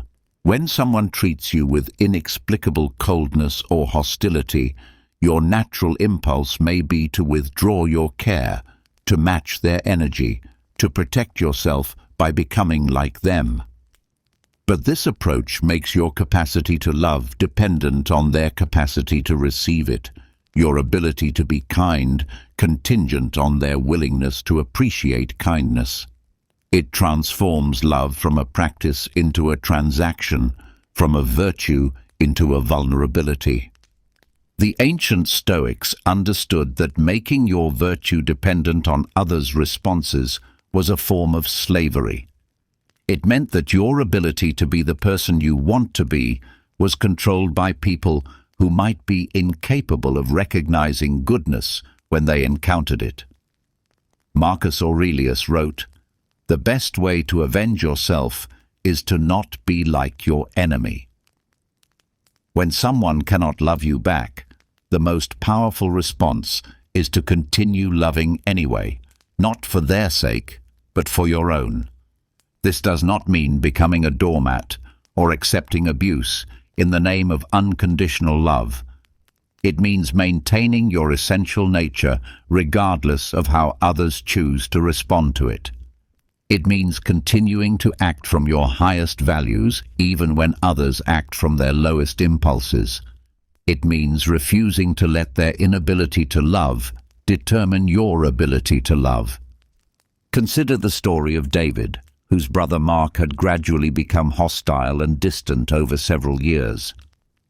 Mark would make cutting remarks during family gatherings, ignore David's attempts at conversation, and generally treat him with barely concealed contempt. David's first impulse was to respond in kind, to protect himself by becoming equally cold and distant. But David gradually realized that this response was allowing Mark's dysfunction to control David's own behavior.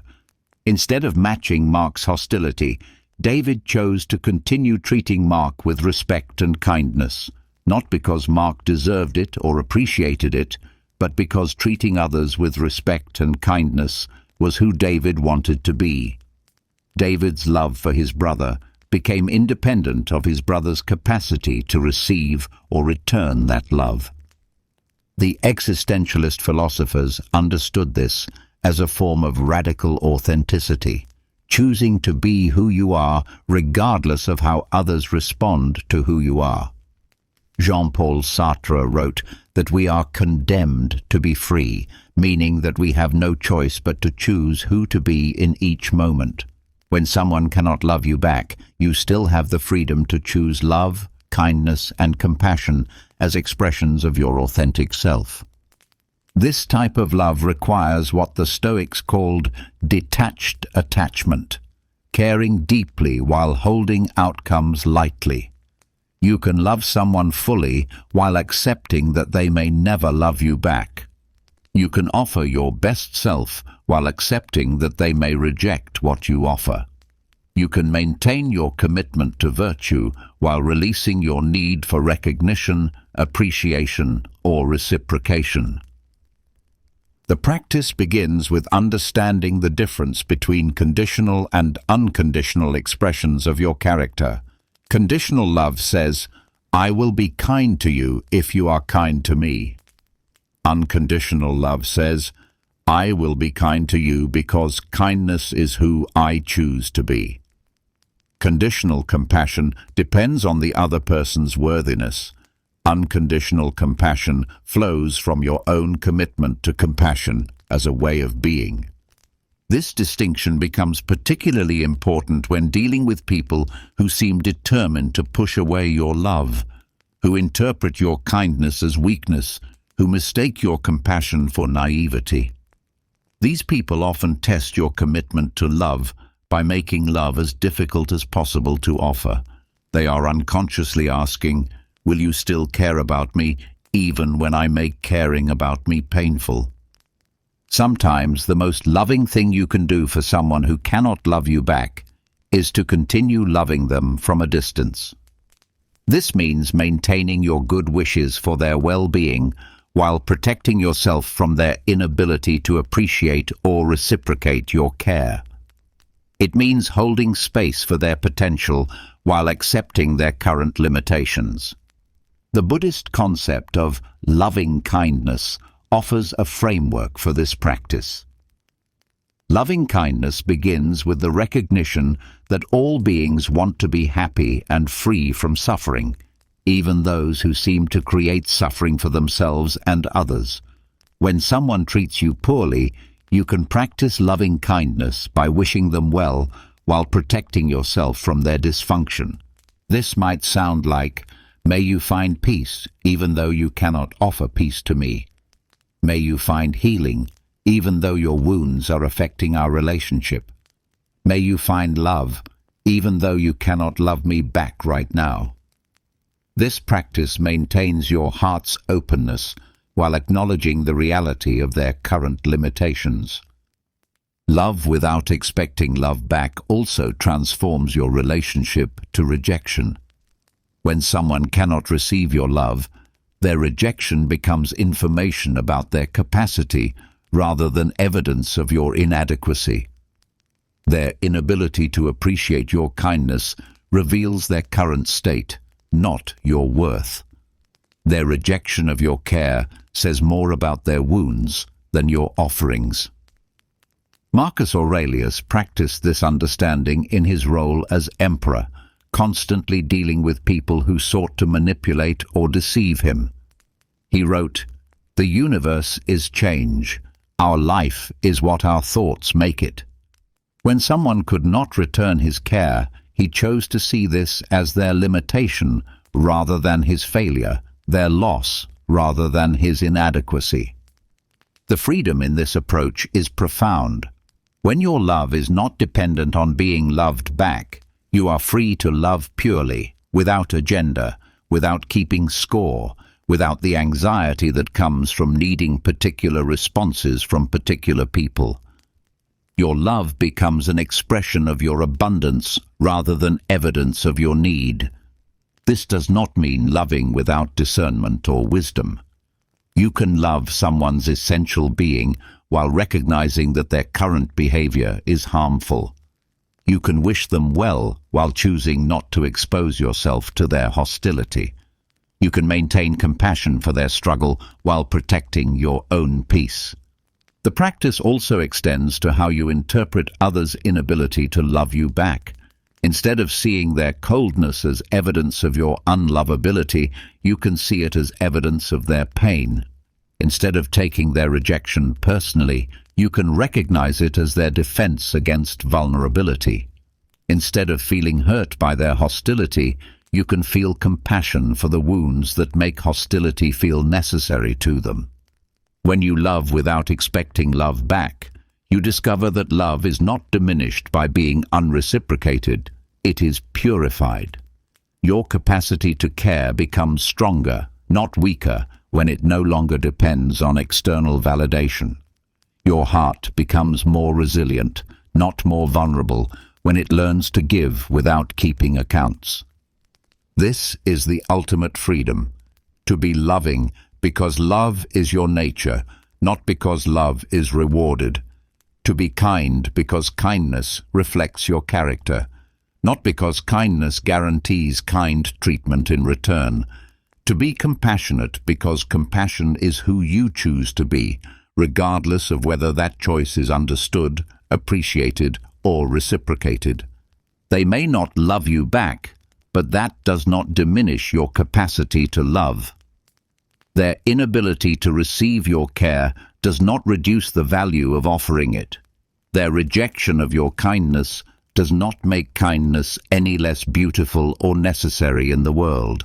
Love without expecting love back, and discover that love, when freed from the need for reciprocation, becomes not a vulnerability but a superpower, the ability to remain yourself, no matter how others choose to be. True indifference is not coldness, it is clarity. It is not the absence of caring, but the presence of wisdom that knows what deserves your care and what does not. When the Stoics spoke of indifference, they did not mean becoming emotionally numb or disconnected from life. They meant developing the ability to remain unshaken by things that cannot truly harm you while remaining fully engaged with what actually matters. Others' opinions of you cannot change your essential worth. Their hostility cannot diminish your character. Their rejection cannot reduce your value. Their inability to appreciate your presence cannot make you less worthy of appreciation. Understanding this truth deeply, not just intellectually, but in your bones, is the foundation of genuine indifference and genuine power. The word indifference has been corrupted in common usage to mean apathy or emotional numbness, but the original Stoic concept of adiaphora, things that are indifferent, referred to external circumstances that, while they might be preferred or dispreferred, could not actually harm your essential well-being. Others' treatment of you falls into this category. It may be pleasant when they treat you well and unpleasant when they treat you poorly, but it cannot actually damage who you are. This understanding creates what might be called psychological unhooking, the ability to observe others' behavior toward you without being controlled by it, to witness their emotional states without absorbing them, to encounter their projections without internalizing them. You become like a mountain that remains unchanged, whether storms rage around it or sunshine warms it. The weather is noticed, but does not alter the mountain's essential nature. Consider Elena, who discovered that several colleagues had been spreading negative rumors about her work. Initially, she felt devastated, angry, and desperate to defend herself. She spent weeks crafting responses, gathering evidence, and trying to change their minds. But gradually, she realized that their opinions had no power over her actual competence, her actual worth, or her actual future, unless she gave them that power. Eleanor began practicing what she called strategic indifference. She continued to do excellent work, not to prove them wrong, but because excellent work was her standard. She treated her colleagues professionally, not to win them over, but because professionalism reflected her character. She stopped monitoring their opinions of her because their opinions were irrelevant to her actual performance and progress. This shift from reactive engagement to strategic indifference gave Eleanor back her power. She was no longer dancing to the rhythm of their judgments, no longer adjusting her behavior based on their moods, no longer making their approval the measure of her success. She had reclaimed her agency by recognizing that their opinions belonged to them, not to her. The power of indifference lies in its ability to neutralize others' attempts to control you through their reactions. When someone treats you poorly in hopes of getting a particular response, your indifference to their treatment removes their ability to manipulate your behavior. When someone withdraws their approval to punish you, your indifference to their approval removes the sting from their punishment. This is not the same as not caring about anyone or anything. True Stoic indifference is highly selective. It applies specifically to things that are genuinely outside your control and cannot actually harm your essential well-being. You remain deeply engaged with your own growth, your own choices, your own character development. You simply stop being controlled by others' responses to those choices.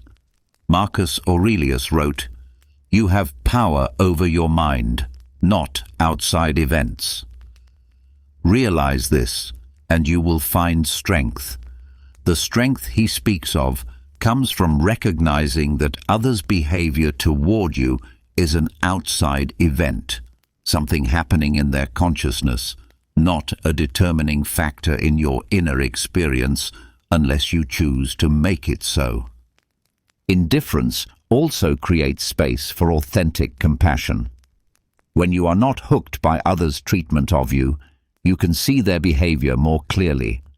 Their hostility becomes information about their internal state rather than evidence of your inadequacy. Their coldness reveals their capacity for warmth rather than your worthiness of warmth. Their rejection illuminates their ability to connect rather than your lovability. This clarity allows you to respond rather than react. Instead of defending yourself against their projections, you can simply decline to accept delivery of emotions that don't belong to you. Instead of trying to change their minds about you, you can focus on being the person you want to be, regardless of their perceptions.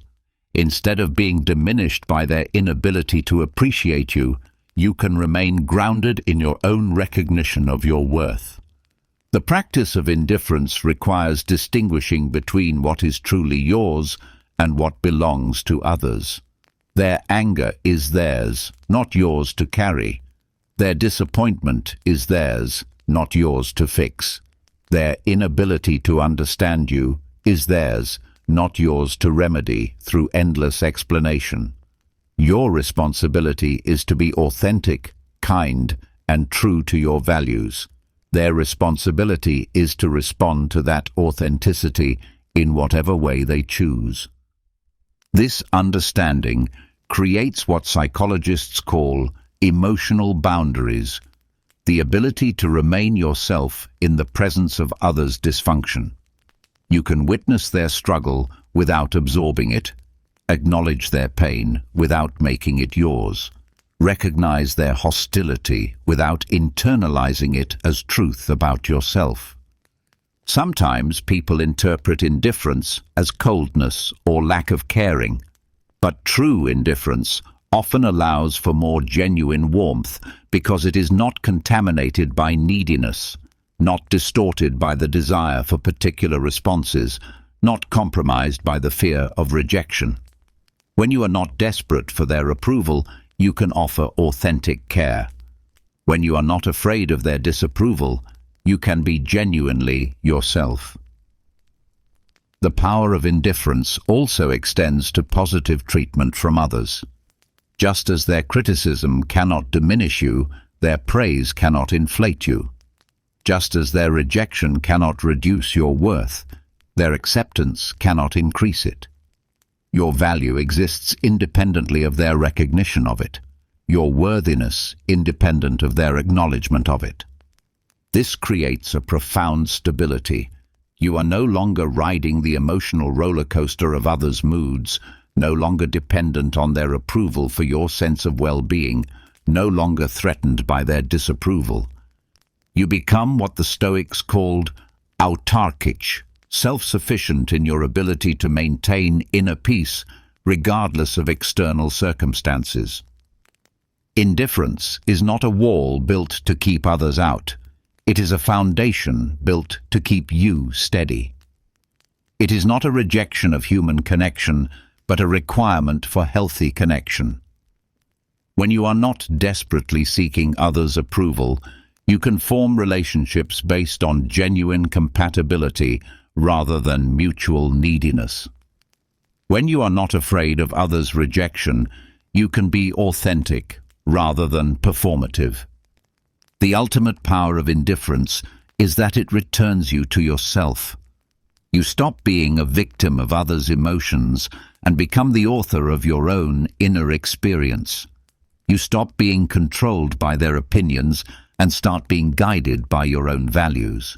You stop being diminished by their inability to appreciate you and start being empowered by your ability to appreciate yourself. They may approve or disapprove, love or hate, accept or reject, and you remain unchanged, unshaken, undisturbed by their inability to see clearly who you actually are. This is not coldness. This is clarity. This is not disconnection. This is freedom. In the deepest part of your being lies something that cannot be touched by others' opinions, cannot be diminished by their rejection, cannot be disturbed by their hostility.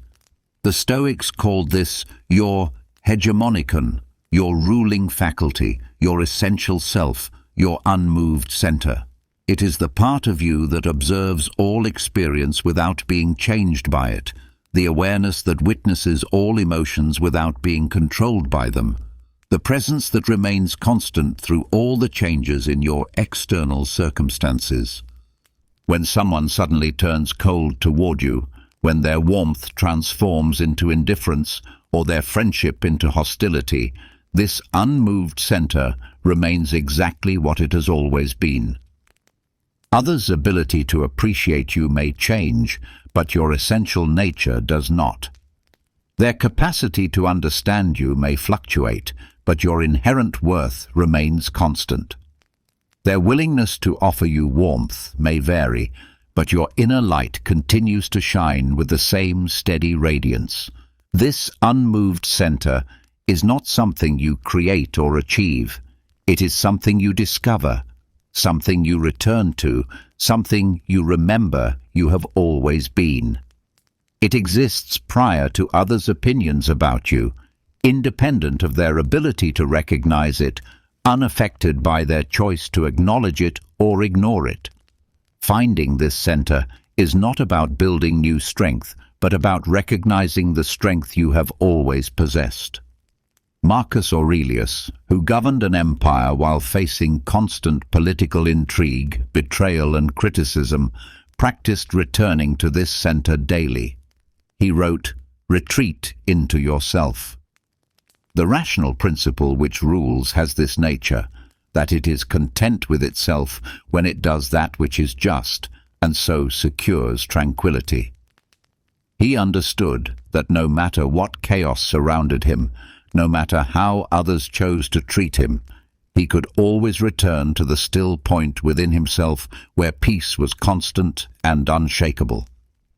The unmoved center is like the eye of a hurricane, a place of perfect stillness that exists within the storm but is not touched by it.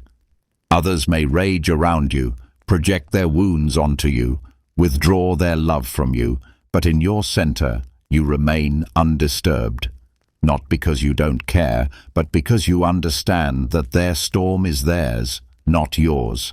Their weather belongs to them, not to you. This understanding transforms how you experience others' coldness toward you. Instead of being swept away by their emotional weather, you become a witness to it. Instead of absorbing their hostility as truth about yourself, you observe it as information about their internal state. Instead of being diminished by their inability to appreciate you, you remain grounded in your own intrinsic worth. Sarah discovered this center during a period when several longtime friends began treating her with inexplicable coldness.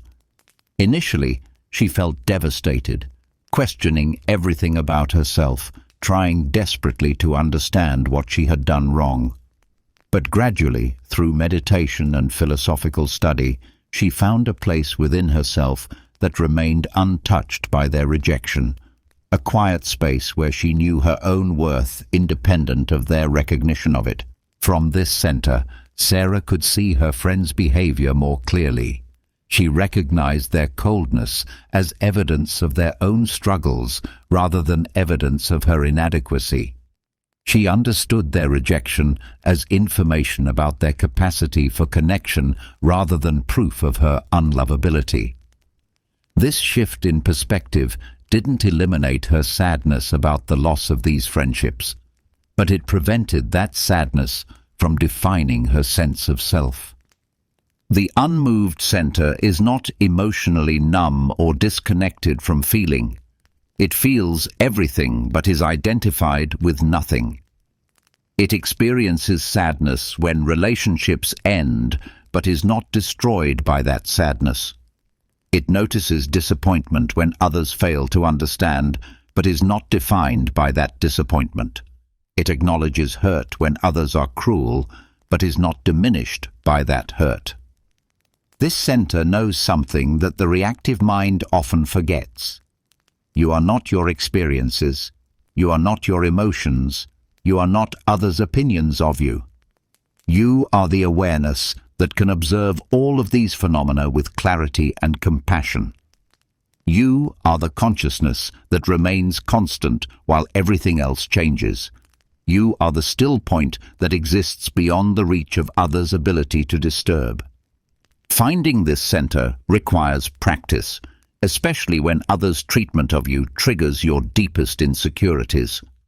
The mind naturally wants to engage with their hostility, to defend against their projections, to fix their misunderstandings. But each time you choose to return to your center instead of engaging with their chaos, you strengthen your ability to remain unmoved by external turbulence. The Stoic emperor Marcus Aurelius faced this challenge constantly. People sought to flatter him, manipulate him, deceive him, and use him for their own purposes. He wrote, "The best way to avenge yourself is to not be like your enemy." Instead of being changed by others' dysfunction, he chose to remain centered in his own values, his own wisdom, his own commitment to virtue. This practice becomes particularly powerful when applied to people whose opinion once mattered deeply to you. When someone whose love you valued begins treating you with coldness, the temptation is to chase after their approval, to change yourself to win back their warmth, to let their withdrawal determine your sense of worth. But from your unmoved center, you can recognize that their inability to appreciate you reveals their current limitations, not your actual value. The unmoved center also transforms how you respond to others' projections. Instead of absorbing their anger as evidence that you are bad, you can observe their anger as information about their internal state. Instead of internalizing their criticism as truth about your character, you can recognize their criticism as their attempt to manage their own discomfort. Instead of being diminished by their rejection, you can remain grounded in your own wholeness. This is not spiritual bypassing or emotional suppression. You can feel hurt when others are cruel while remaining centered in your essential worth. You can experience disappointment when relationships fail while staying grounded in your intrinsic value. You can acknowledge sadness when others withdraw their love while remaining connected to your own capacity to love. The existentialist philosophers understood this as radical authenticity, choosing to be who you are regardless of how others respond to who you are. When you are anchored in your unmoved center, you can be authentic without being controlled by others' reactions to your authenticity. You can be vulnerable without being destroyed by others' inability to honor that vulnerability. You can be open without being diminished by others' choice to close themselves off from you. From this center, you develop what the Stoics called sympathia, a recognition of your connection to all of humanity while maintaining your individual sovereignty. You can care about others' well-being without being responsible for their choices. You can feel compassion for their struggles without absorbing their dysfunction. You can love them without being controlled by their ability or inability to love you back. The unmoved center is not a place you go to escape life. It is the place from which you engage life most fully. It is not a retreat from relationship, but the foundation that makes healthy relationship possible. When you are not desperate for others' approval, you can form connections based on genuine compatibility. When you are not afraid of others' rejection, you can be authentic rather than performative. In the end, the unmoved center reveals a profound truth. You are already whole, already complete, already worthy of love. Not because others recognize these things about you, but because these things are your fundamental nature.